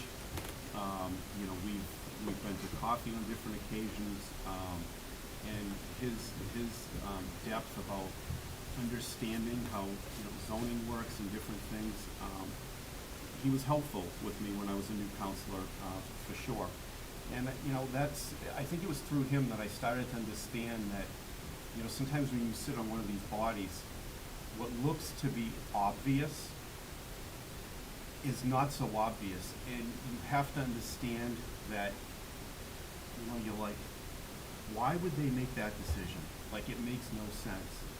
But you have to understand that there's certain laws, there's guidelines, there's things that you have to go by, and you can't make assumptions. You have to go on facts. And I think he taught me that, and I have a lot of respect for him, for helping me to understand that when I became a new counselor. John has been involved in this community in many capacities for many years, and he's a good person. But I'm not gonna blame him in any way, shape, or form for his 15-year holdover. That is on the corner office. So we gotta kind of take ourselves. We gotta remove that. That's not John's fault. We have to remove him from that situation. That's a whole nother situation. But one of the issues that I've had, and every time somebody asks me about it, just when they ask me about these holdovers, I tell them, go see the mayor. We have an opinion, I don't agree with it, but I have to respect it. Go see the mayor. Whenever people would ask me about a certain member of the planning board that was operating for several months remotely, I'd say, go see the mayor. I don't have any say over the appointment. It hasn't been down here for 15 years. I can say this. It is my personal belief that government is handled in these chambers. It's handled in room 10. It's handled where the body is physically meeting. And I have never liked the fact that he is not present at meetings and hasn't been at certain junctions of the year for many years. I think the mayor has had plenty of time, to sort this all out. And at the 11th hour, I'm not gonna accept some email for a resignation. The mayor has much more power than we do. He can send a 60-day temporary appointment down here tomorrow if he wants. We are the toothless tigers. We've been waiting 15 years for this. Well, constituents are yelling at us, okay? What are you doing? Why aren't you being more forceful? So this is what's before me, and I've made it very clear that I don't think it's a good policy for the city of Leominster that we're gonna have somebody that's operating remotely. And I am not signing on to this anymore. I'm not accepting some resignation that we don't know if we're still in a kerfuffle about language in the charter. And we've been nabbed before with this 3.8 and the 28 days because we're a strong mayor and a weak city council. I'm gonna make this clean, okay? I am not gonna support the reappointment, so I'm gonna vote against C-45, and I'll ask that you check with the other member of my committee. Councilor Rodman. Thank you, Madam President. I echo a lot of the sentiments of the chair of the Ways and Means Committee. As a newer counselor, I haven't had the opportunity to meet Mr. Souza as much as many of the other members of the city council, but I am very familiar with his community work and applaud him for the countless years that he's given to the city of Leominster, not just in his planning board seat, but in his various volunteer roles. I keep going back to the over 50 emails that we as a council got about the procedure that the Ways and Means chair alluded to. It's just something that continues to sit with me. So seeing such, I'll support the Ways and Means chair's recommendation to deny petition C-45. Okay, heard the unanimous recommendation of the Ways and Means Committee. Any other councilors have questions or comments? Councilor Bedanza. Yeah, I'm not gonna support that. I think we need an orderly process here and to sort of take the, long-term chair of the board and end that, tonight, in my estimation. Not only potentially creates quorum problems for the citizens out there that have important matters before the planning board. There are probably a number of items that Mr. Souza is involved in, not just as the chair, but as a member of the planning board. June 30 isn't that far away. It's enough time for the mayor to get an appointment down to us. It's not so much time, we've waited 15 years. Our city attorney has made it clear, the resignation is effective, can't be pulled back. And it's not gonna be unwittingly, the confirmation isn't gonna be unwittingly approved because we allow the mayor to withdraw the petition. So I'm gonna take a position against it. Against the recommendation of the chair. Pardon me? Any other questions or comments? Against the recommendation of the chair. You're against the recommendation of the chair? Yeah. Okay, I'm sorry, I didn't understand that. Okay. Yeah, I'm taking Okay. the position that we should allow the mayor to. He doesn't support denying. Okay. Councilor Nero is next. Okay. I think he was. I think it's fine. He can, Councilor. You defer to Yeah, Councilor that's fine. Atkinson? Yeah, that's fine. Councilor Thank you, Raisik. Madam President. I probably know John Souza better than anybody on the council. You know, I met him shortly after I moved into Leominster many years ago as a part of the Boy Scouts, and was involved with him in scouting for years. And then, as many know, or some may not know, his daughter and my son are married, so we've become outlaws. We can't be in-laws, we're outlaws, okay? So, and I look at the work that John has done over the years. Being the chairman of the planning board is one of those positions that whatever decision you make, half the people agree with you, half of the people hate you. And what we're seeing tonight is the result of the decisions that were made by the planning board about Orchard Hills. That's pure and simple. This didn't come out of the clear blue, and if you look at the people that are sending those letters in, many of them are the same people that complained about Orchard Hills. And it's retribution. And John is an honorable man. I would stand up to him, beside him in any case. And I'm going to be voting against the recommendation of the chair of the, over here, okay, sorry. But, yeah, I just don't think that waiting till June 30th is going to be a big difference. And it's certainly going to not hurt the planning board at all by keeping John on for another few months, whereas it may hurt the planning board very seriously if he's not there. The amount of knowledge he has on the ordinances and stuff like that is just unparalleled. So that's my position, and I'll stand by it. Okay? Councilor O'Mara. I'm actually going to express support for the recommendation of the chair of the Ways and Means. First, as you all have expressed, I also want to recognize and I want to thank Mr. Souza for 30 years of remarkable service to this city.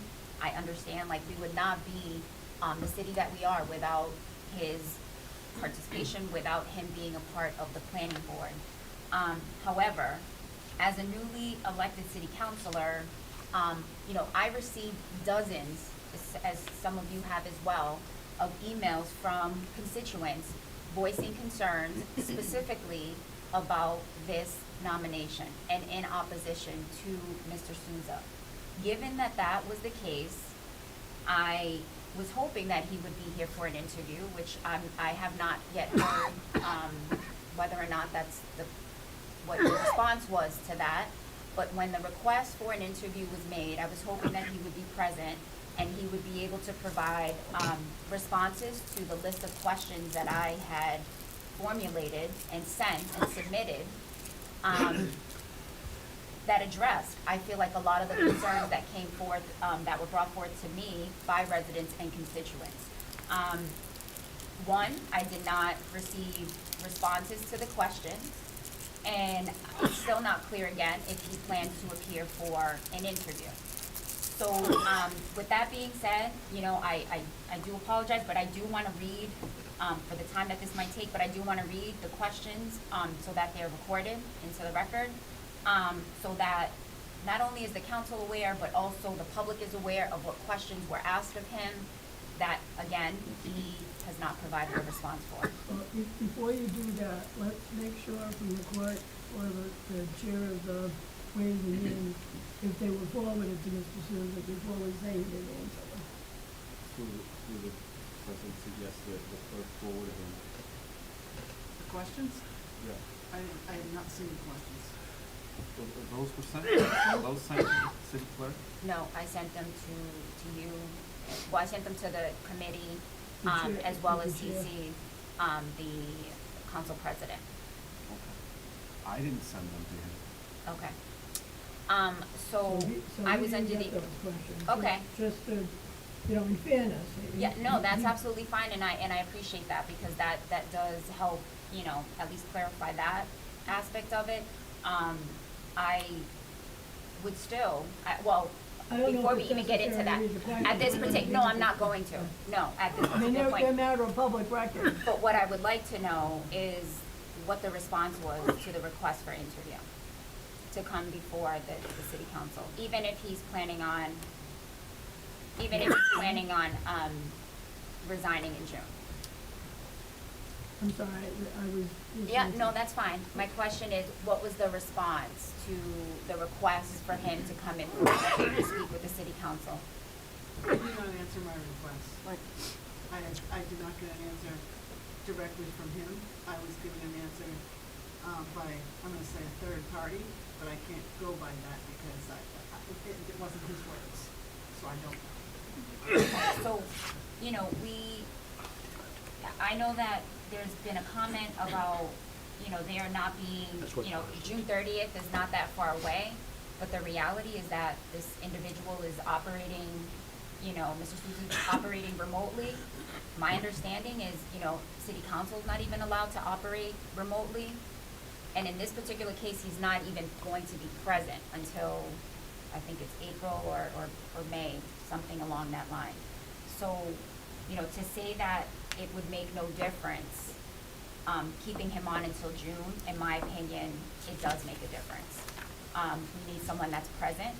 We need someone that, again, especially if they're considered to be the chair of the planning board, to lead the board, in a physical capacity. So, again, I support the recommendation of the chair of the Ways and Means, Committee, and with that, I'll defer. Thank you. Thank you very much.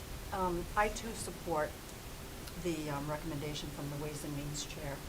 Mr. Souza, as lots of people have said, he's a very nice man. He has done a lot of really good things for the city. He's a very active participant in the community. He's done a lot of wonderful work up at Shoreland Farms. However, I think it's time for a change on the planning board. And I would like to remind every counselor here that when we were knee-deep and towards the end of the lengthy, detailed, heart-wrenching, for some people, discussion of the change in MU2 zoning, Council President wanted to have Mr. Souza invited down along with the Planning Director. Mr. Souza, and the Planning Director, in all fairness to her, there were circumstances that precluded her from coming. There was a death in the family. However, Mr. Souza never, I don't think he responded, and yep, thank you for confirming that. And not only did he not respond, but he just did not come down here as the planning board chair to answer very, very important questions that I had, that other members of the city council had. He had chaired or been a very active part of the housing committee. That was a very important part of how all of this zoning was developed for the MU2 zoning change. And again, there were lots of unanswered questions that he did not come down here in person to answer. So that's why I would not support Mr. Souza's reappointment. He is a nice man, and you know, this is not personal at all. But I think we need a planning board chairperson who is present, who is a leader, and who can, you know, show up and answer maybe some tough questions, and maybe some not so tough questions. So that is why I will be supporting the Ways and Means chairperson's recommendation. Thank you. Councilor Mosley. Thank you, Madam Chair. I'll be brief because a lot of what I'm going to say has already been spoken.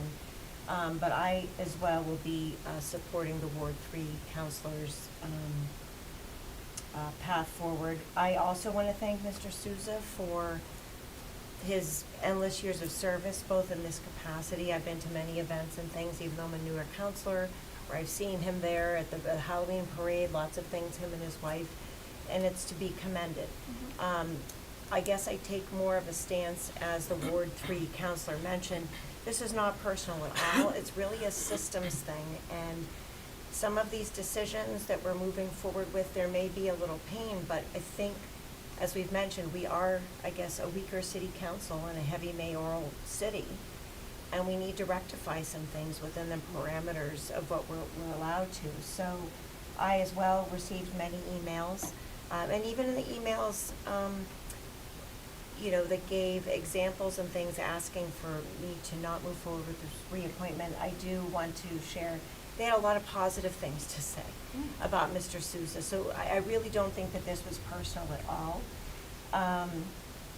And so again, I won't reiterate what's been stated, and I think, yes, understand what the ward 4 counselor was talking to as well, but I think if we keep cleaning up messes, we're not gonna have some progress, and this is gonna hurt a little bit. But I think we need to start doing the right thing and moving forward. Thank you. Anybody had an opportunity? In the absence of the vice president, I will ask the prior president to take the chair. Thank you. So, great. Okay.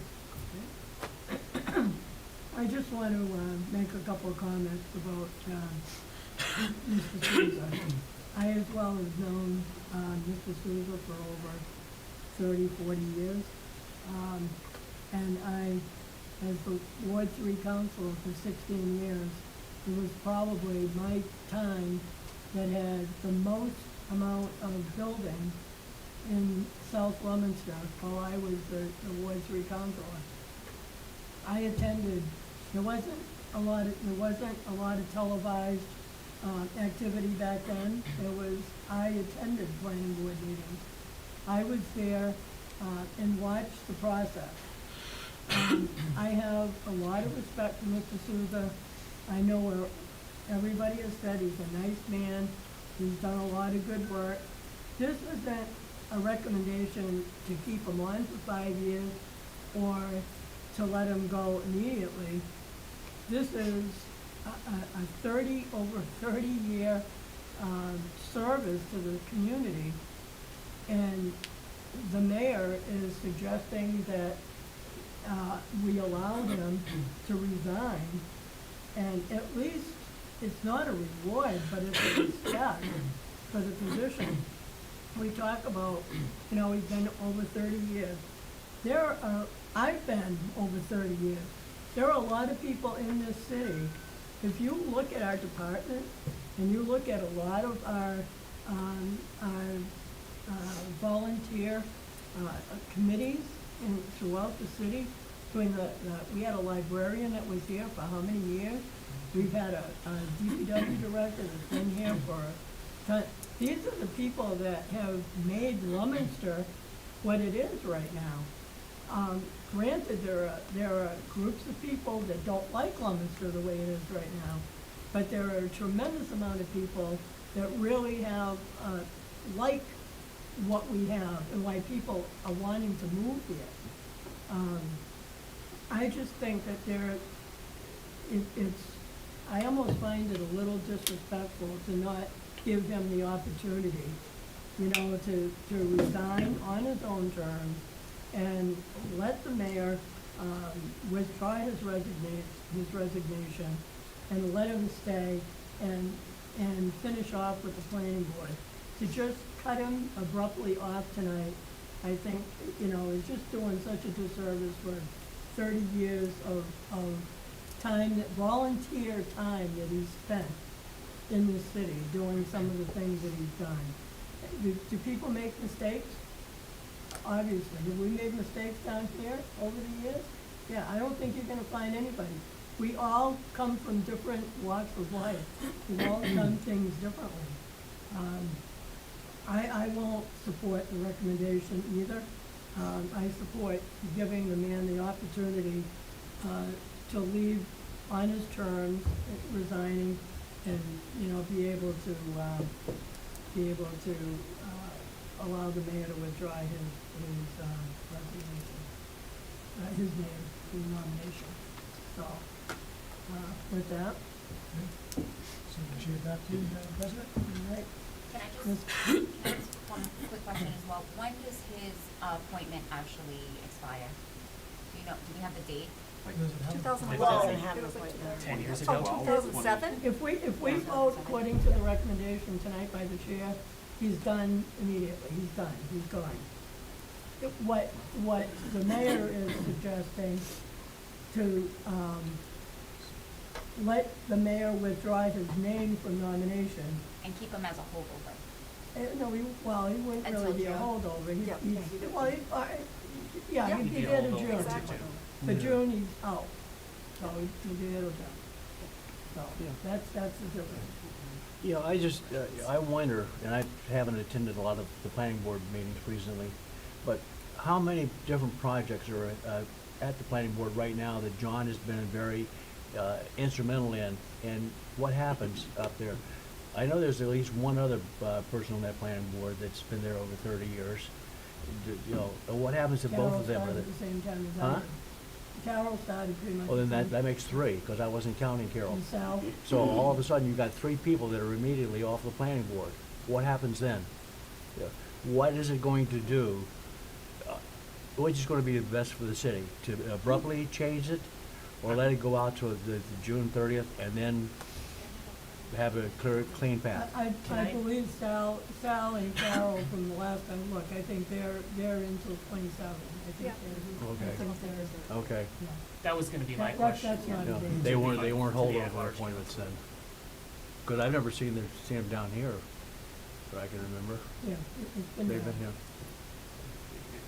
here. If I may, I mean, I just wanna make it clear, okay? I am not trying to be disrespectful to anyone. I have been very outspoken about this for years. And I'm not signing on to it anymore. I'm done. Okay? This is before me, finally. And I'm done. And I'm gonna send a message that I'm done. Like, I'm done. We're not gonna keep doing this, okay? What's gonna happen if all these scenarios, okay? What if, I asked a bunch of what ifs to the attorney tonight. What if the mayor changes his mind? What if John Souza changes it? What if other people on the board? You know what? We've had how many years to figure this out? And all I do is sit here and say, I don't know. I don't have any power over that. I mean, I'm done. It's time for all of us to make a move and say that we're good. I'm tired of listening to constituents time and time and time again ask me about these expired appointments and why this particular member is down in Florida for however many months of the year. I'd be a hypocrite if I signed on to this for another minute. I'd be a hypocrite. It's not personal against anyone. You know what? We can have a big party for him. He has given so much to this city. No one can take that away from him. I'm just not signing on to these policies anymore. I'm done. Councilor Leander. Okay, let's put the cards on the table, okay? I've spoken to the mayor for years about replacing Mr. Souza for a variety of reasons, okay? I mean, I think I like John personally, never had a problem with him personally. My pet peeve with respect to the planning board has long been the collection of unaccepted streets that we've developed over the years, and a lack of sort of oversight with respect to developers posting proper bonds or being given their bond money back too aggressively. And the mayor would say to me constantly, who you got? What's your idea? Who do you have to appoint as the planning board chair? And honestly, I didn't have a solution, okay? And for us to sit here and tell everybody that's watching this that we love the guy, he's a great guy, he's done all kinds of volunteer service, we want to cut him off after 30-something years of service today because we want to make a point for who, okay? The orderly process of government involves finding a replacement, and it's going to take time because there isn't one right now. Anybody know who the replacement is? Because I don't, all right? So for a couple of months period of time, we're going to prevent the mayor from looking for somebody to replace Mr. Souza with, okay? After he's been there all those years with all that institutional knowledge, we're just going to say goodbye? Look at, the point's been proven, okay? The mayor sent, everybody knows why the mayor sent this down here, okay? We all know, because he wanted him to step down as chair, and the planning board fought to do otherwise. That's why the appointment come down. The mayor didn't send the appointment down here to support Mr. Souza, we all know that. Let's put the cards on the table. So to say here indignantly, I'm not gonna put up with this anymore, there's nothing to put up with anymore. It's over. And in my humble opinion, government deserves to be prosecuted in an orderly fashion, not in a chaotic, not in a retribution type of attitude. So I'm very much against it. denying this tonight, based on the mayor's request of the Councilor Leon, will you take the chair again for a minute? I was certainly, I guess I just wanna, you mentioned when you were speaking that this isn't John's fault. You wanted to make it very clear this wasn't John's fault. It's the corner office fault about the 15 years. And I think that's the point I'm trying to make. Not one of us, I won't speak for everybody, but I'll speak for me. There's no way that this amount of time, we've all argued this point ad nauseum. Every one of us, we've asked for it. I go back to the days when we had a different person in City Hall, that everybody on this council over the years wanted to come down here, and it was never brought to us. And I think I voted for him once in 32 years. So this is something that's been going on. This should not be concentrated on one person who's put 30 years in office. consent, Madam President? Chair's Councilor Romero, and then we'll You know, wrap this up. So- Yeah, I just want to make it very clear. My position is not retaliatory in any way, shape, or form.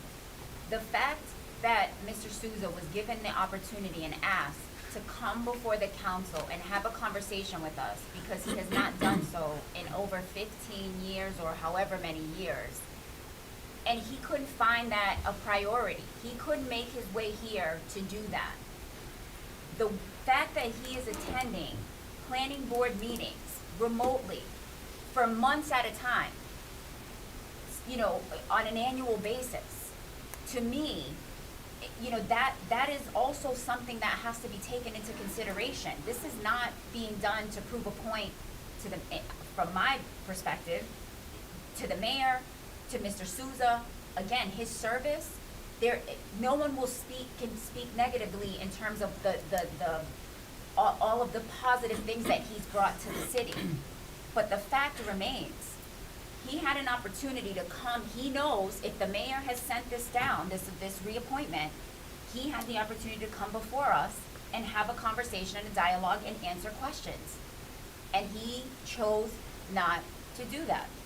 So for me, that is something that I also am taking into consideration. If you are the chair of the planning board, it is your responsibility to be responsive to the city council's request to have you here and answering these questions.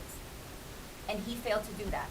So that also weighs heavily on me, and that is also something that it's something that I'm taking into consideration when I'm casting my vote. Madam President, when the at-large councilor mentioned that the planning board chair and the planning director were requested to come down here on several occasions recently, okay? And I believe the comment was that the planning director couldn't make it for some reasons. Was there any consideration that maybe that the planning director did not want the planning board chair down here by himself? Oh, I don't know. I just, you know, I'm just saying, is that the reason he didn't show up, or was he ever asked why he didn't show up? It's never been said to me, just for the record, no, nothing like that has ever been said to me. Well, So why I'm would just you be telling her about curious. That's it. You know, the city council in the charter has the ability to ask any department head to come before the council and ask questions, to get Yeah. information. And was, you know, at the request certainly of the council president, and I was interested in asking questions as well. So he just never responded and did not show up. So I think it was an incredibly important development in the city of Leominster, and to not present himself to answer questions of the city council as we were trying to make a very important change in the zoning ordinance, I think is just a complete and total dereliction of his responsibilities as the planning board chair. No, So that's, you know, that's my perspective. I guess we'll respectfully disagree on that point, okay? Absolutely, Frank, that's So- okay. But wasn't, wasn't the matter before the planning board at that time? I mean. No, I think they were finished. I think they already had sent out I recommendations. don't think they were. No, I'm pretty sure they were. Yeah. Council President,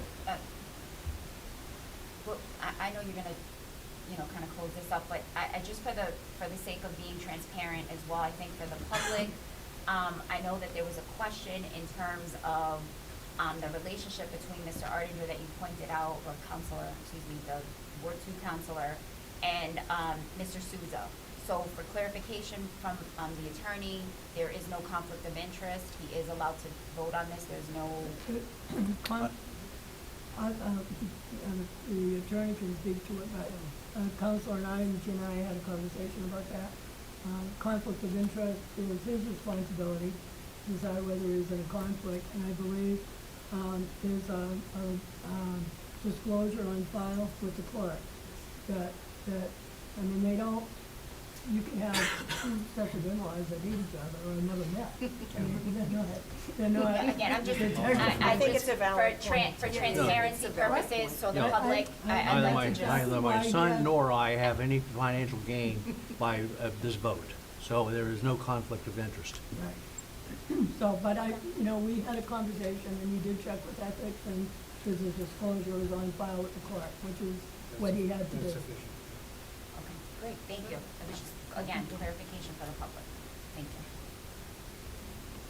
Okay, the recommendation, again, if you wanna just reiterate that. The recommendation is to deny C-45. Okay, a yea vote would be to support denying it. Nay.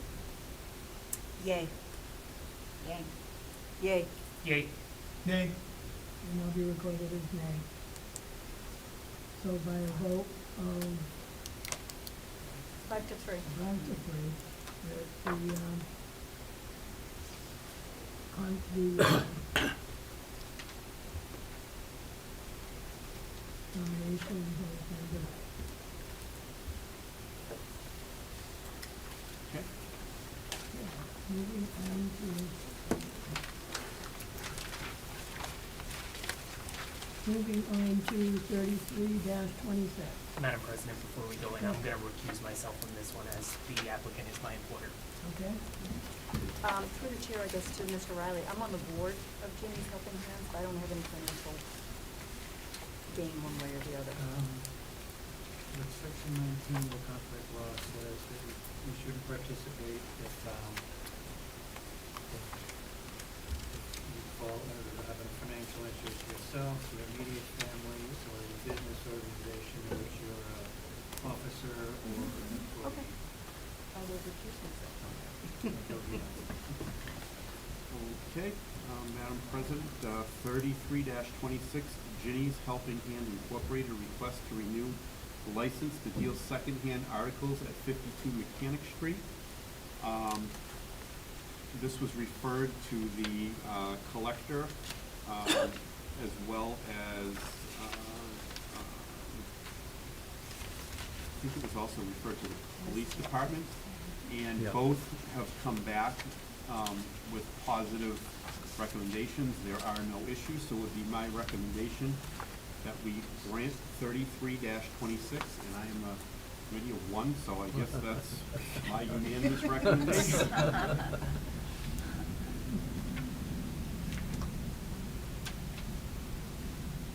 I just had a question, and it just posed itself with the two refusals. The application was presented, should there be some type of an additional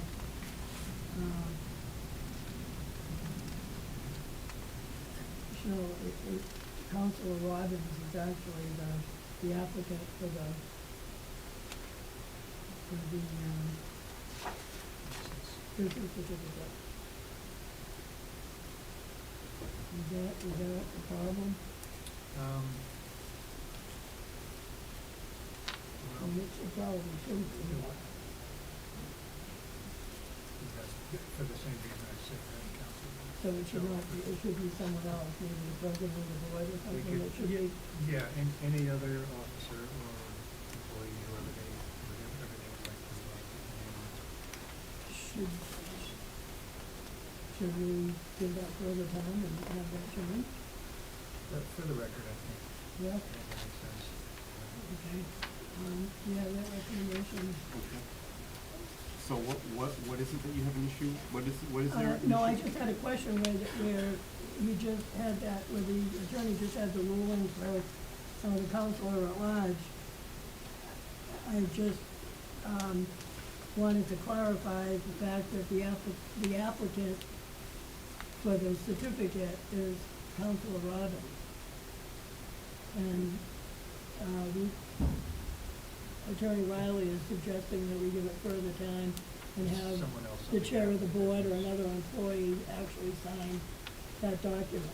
Instead of him? Right. So his recusal then doesn't allow him to act as, in this capacity for this Well, he's entity? recusing from the vote, not from the application.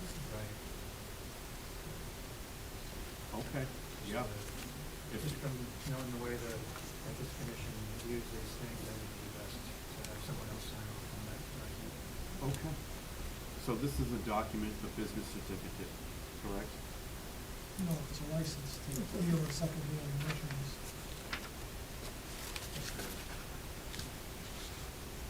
Right, but what exactly do you want somebody else to sign off on? The business certificate part of it? Petition for the license. It's a petition for the license.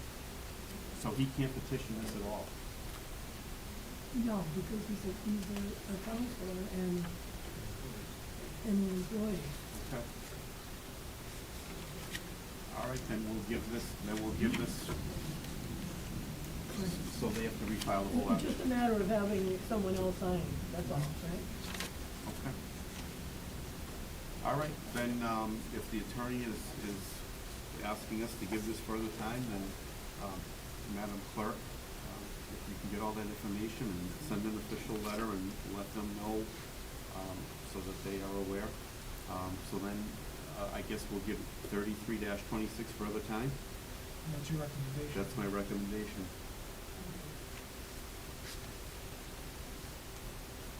Okay, we have the recommendation, is the chair, any questions or comments? If not, all those in favor say aye. Aye. Those opposed? Ayes have it. 6-0. Okay. Two abstentions.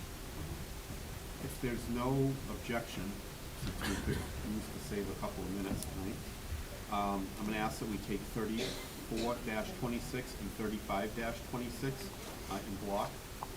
They're similar petitions. Hearing no objection, go ahead. 34-26, George's Fine Jewelers, DBA House of Relics, request to renew a license to deal secondhand articles at 1292 Main Street, Leominster, Mass. And 35-26, George's Fine Jewelers Incorporated, request to renew a license to deal secondhand articles at 255 North Street, Leominster, Mass. Both of these also have been referred to the treasurer and to the police department. The police department primarily just so that the public and new counselors are aware.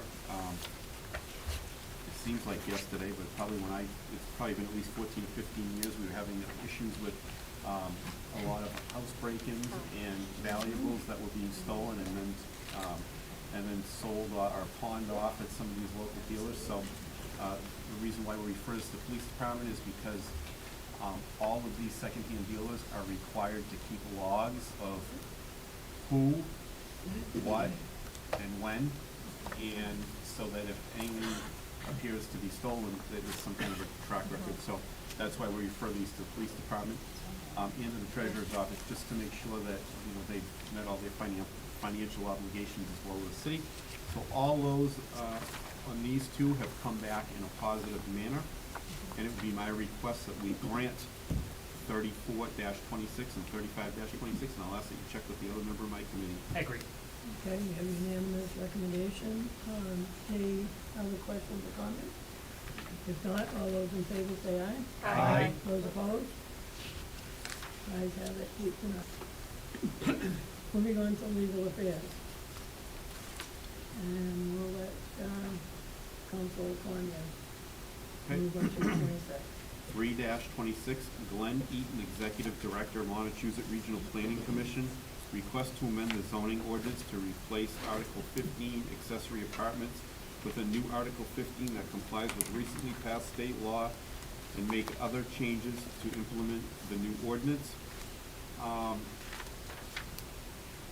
We had closed the public hearing on this, and I had mentioned that Councilor Shalfo Zephyr had been very diligent with working on some things that didn't jive, and I had mentioned that I would ask her if she's prepared to make some amendments, and then after those are made, I suppose I can make a recommendation on the amended version of this petition. Certainly. So there are two changes, and the changes that I will refer to are attached to the November 5th, 2025 petition letter from Elizabeth Wood. And the first change is on the second page of the attachment, and it is number 10, which says amend section 22-24 Business B District by adding the phrase, quote, other than detached single-family homes to item 24.3.1. So it reads, in quotes, residential uses in the BB district other than detached single-family homes are permitted with a special permit from the planning board. So the change here is to delete the phrase other than detached single-family homes. That's the first one. And the next one is on the next page, and it's under number 12. In section 22-37, amend item 37.3 by doing the following. And it's in actually the second paragraph, which reads, a detached accessory structure of 1 story may not be closer to the principal structure than 10 feet. A detached accessory structure of more than 1 story may not be closer to the principal structure than 15 feet. An accessory structure not used for human occupancy may not be closer than 10 feet. Attorney Questle, when we asked her the question about whether or not this 10-foot language regarding an accessory structure not used for human occupancy, it was conflicting with other parts of the ordinance. So, at our legal affairs subcommittee meeting, we discussed, and I think the group approved, changing a 10-foot restriction to 5 feet. So that's the second one. And again, that's number 12, and it's on the second page, third page. And those are the two changes. I'm sorry, what was the first one? I was shuffling pages. The first one is on the second page of the ordinance. It's under number 10. Okay. And under number 10, the proposed language, residential uses in the BB district other than detached single-family homes are permitted with a special permit from the planning board. The recommendation is to delete the part of that that says other than detached single-family homes.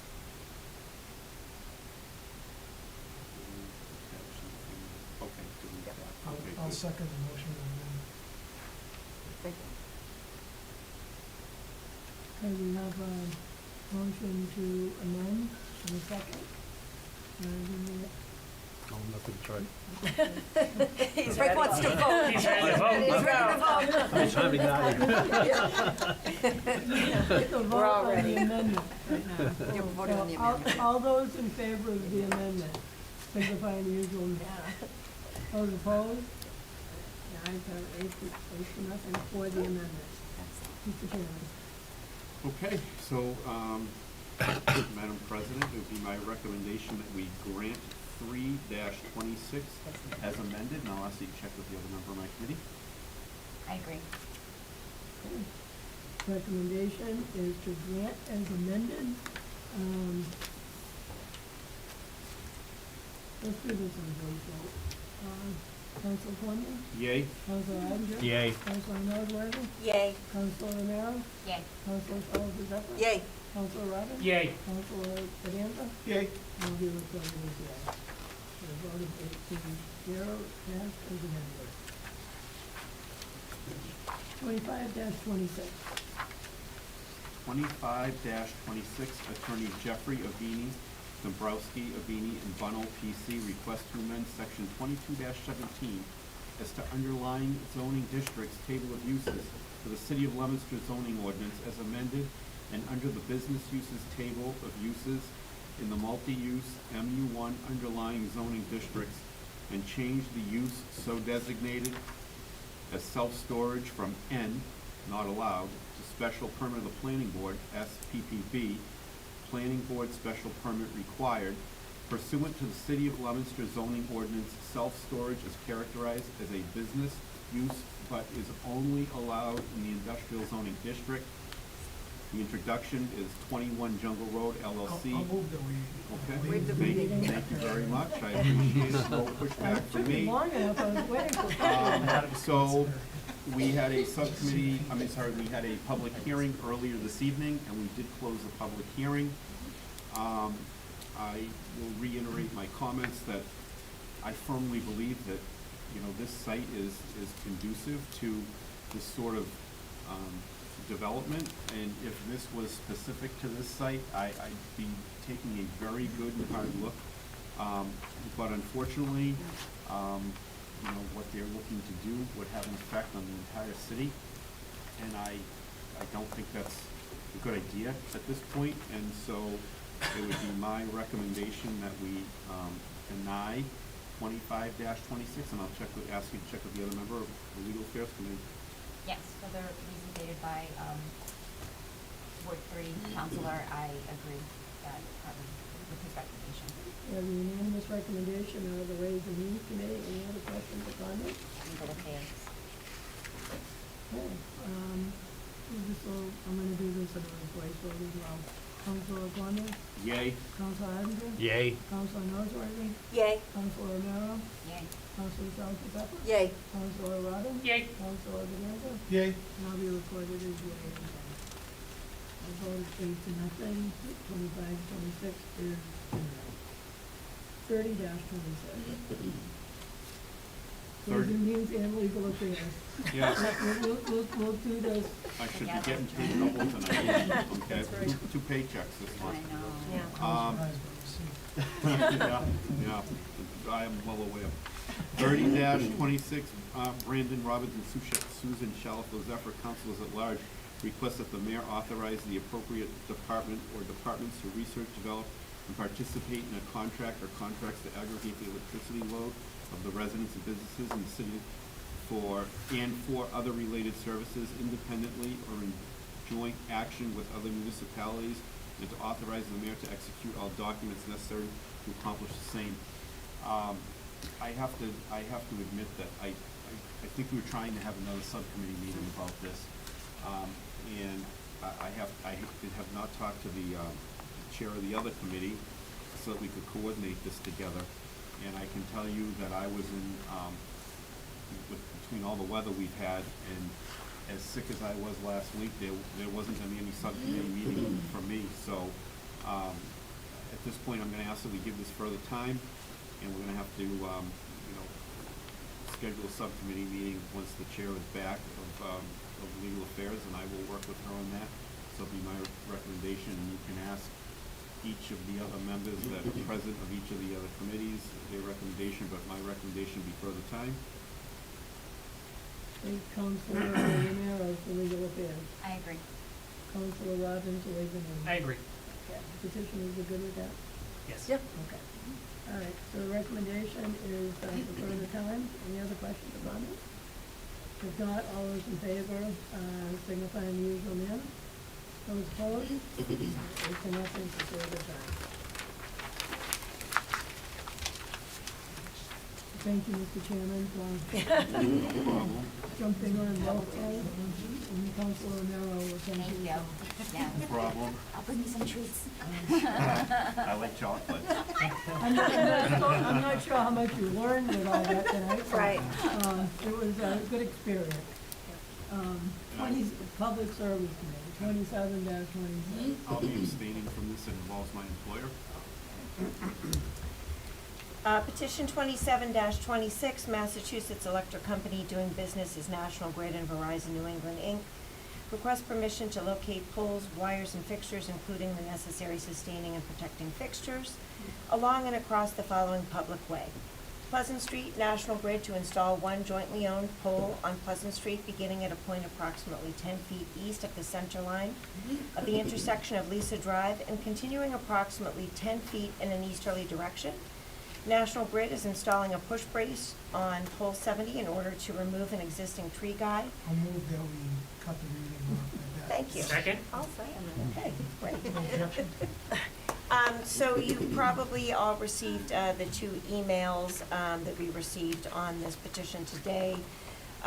It would be my recommendation for just one more time, to give this petition further time for the same reasons we discussed at the last meeting, especially where we've been having the weather we've been having, and if something happens, a lot of people could lose some power instead of having them start over.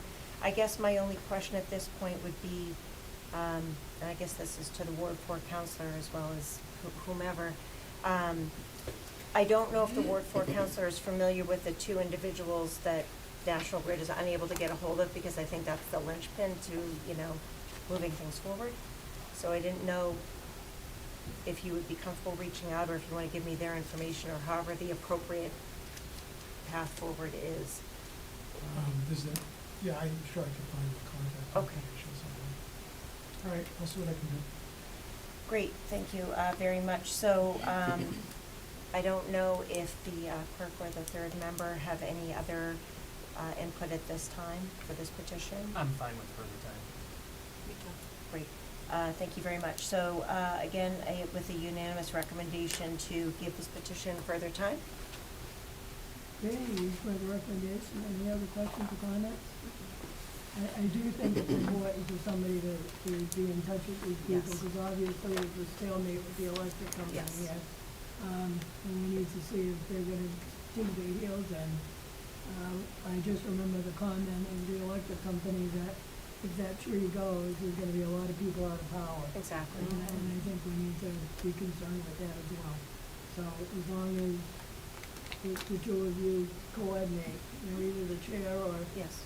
If you could just email me the names that you have for those. I actually don't have the names, but I can reach out to National Grid. And All right. oh, wait, I think we do have an I email. thought you spoke to them the night. No, the before. National Grid representative was the one that gathered the They information. spoke at the public forum as well, so the clerk might. Yeah, no, I just thought Oh. that the chair spoke with them.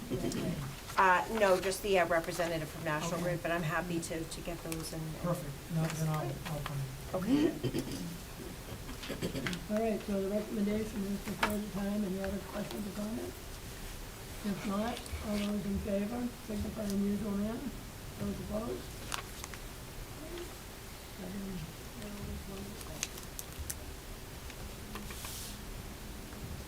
Okay, any new business come before us? The only thing I'll just reiterate, we'll talk about the council photo. Otherwise, we'll be next year trying to get a photo. We're into almost March, and we haven't had either normal council nights twice, and council is missing on the other nights.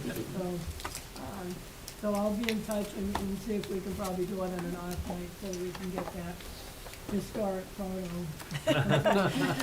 Enough. All right, no other new business? Any old business? Okay, any community calendar? March 4, at the Our Lady of the Lake. I'm working with the consultant that's working with the city on the speeding campaign, and it's just a community forum. I'll send you all the flyer that they produced, and essentially it's getting feedback and input from residents on their thoughts, concerns about speeding, and then he's also going to just talk about potential suggestions that our city might be interested in pursuing to address to try to address these speeding issues in Leominster. So, March 4th, but I'll send you all the flyer. All right, if you send it to the clerk, and she can get it out to all Oh, everybody. fantastic. Yep, will do. Councilor Odinger. I think that you probably have all seen this, but the Leominster Rotary is holding an event this coming Saturday, and they're looking for volunteers.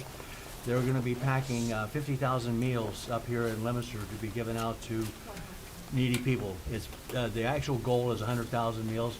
We're doing it in Leominster, and there's another 50,000 being done in Westford, I believe it is. So 8 to 2, or 8 to 11, or, Right. yeah, 11 to 2. Yep. In But the the event auditorium. in the auditorium. So if you haven't volunteered, let me know. Has anybody done this before? No, I Yeah. signed up Okay. for, Yeah. I signed up for Saturday, so It's- we'll see. it's- You it's signed up? really, Okay, Yes. good, yeah. Yeah. It's really kind of, I've done it twice with Rotary Yeah. down in Sturbridge, and, it's quite a production. I mean, Yeah. it's, you just move right along, and everybody puts a scoop of something in their In a little package, bag, in and, a yeah. box, and they go into a truck, and it's amazing, Yeah. you know, how many people are fed with that. And I just want to add that the Leominster Flood Project is actually also going to be there volunteering.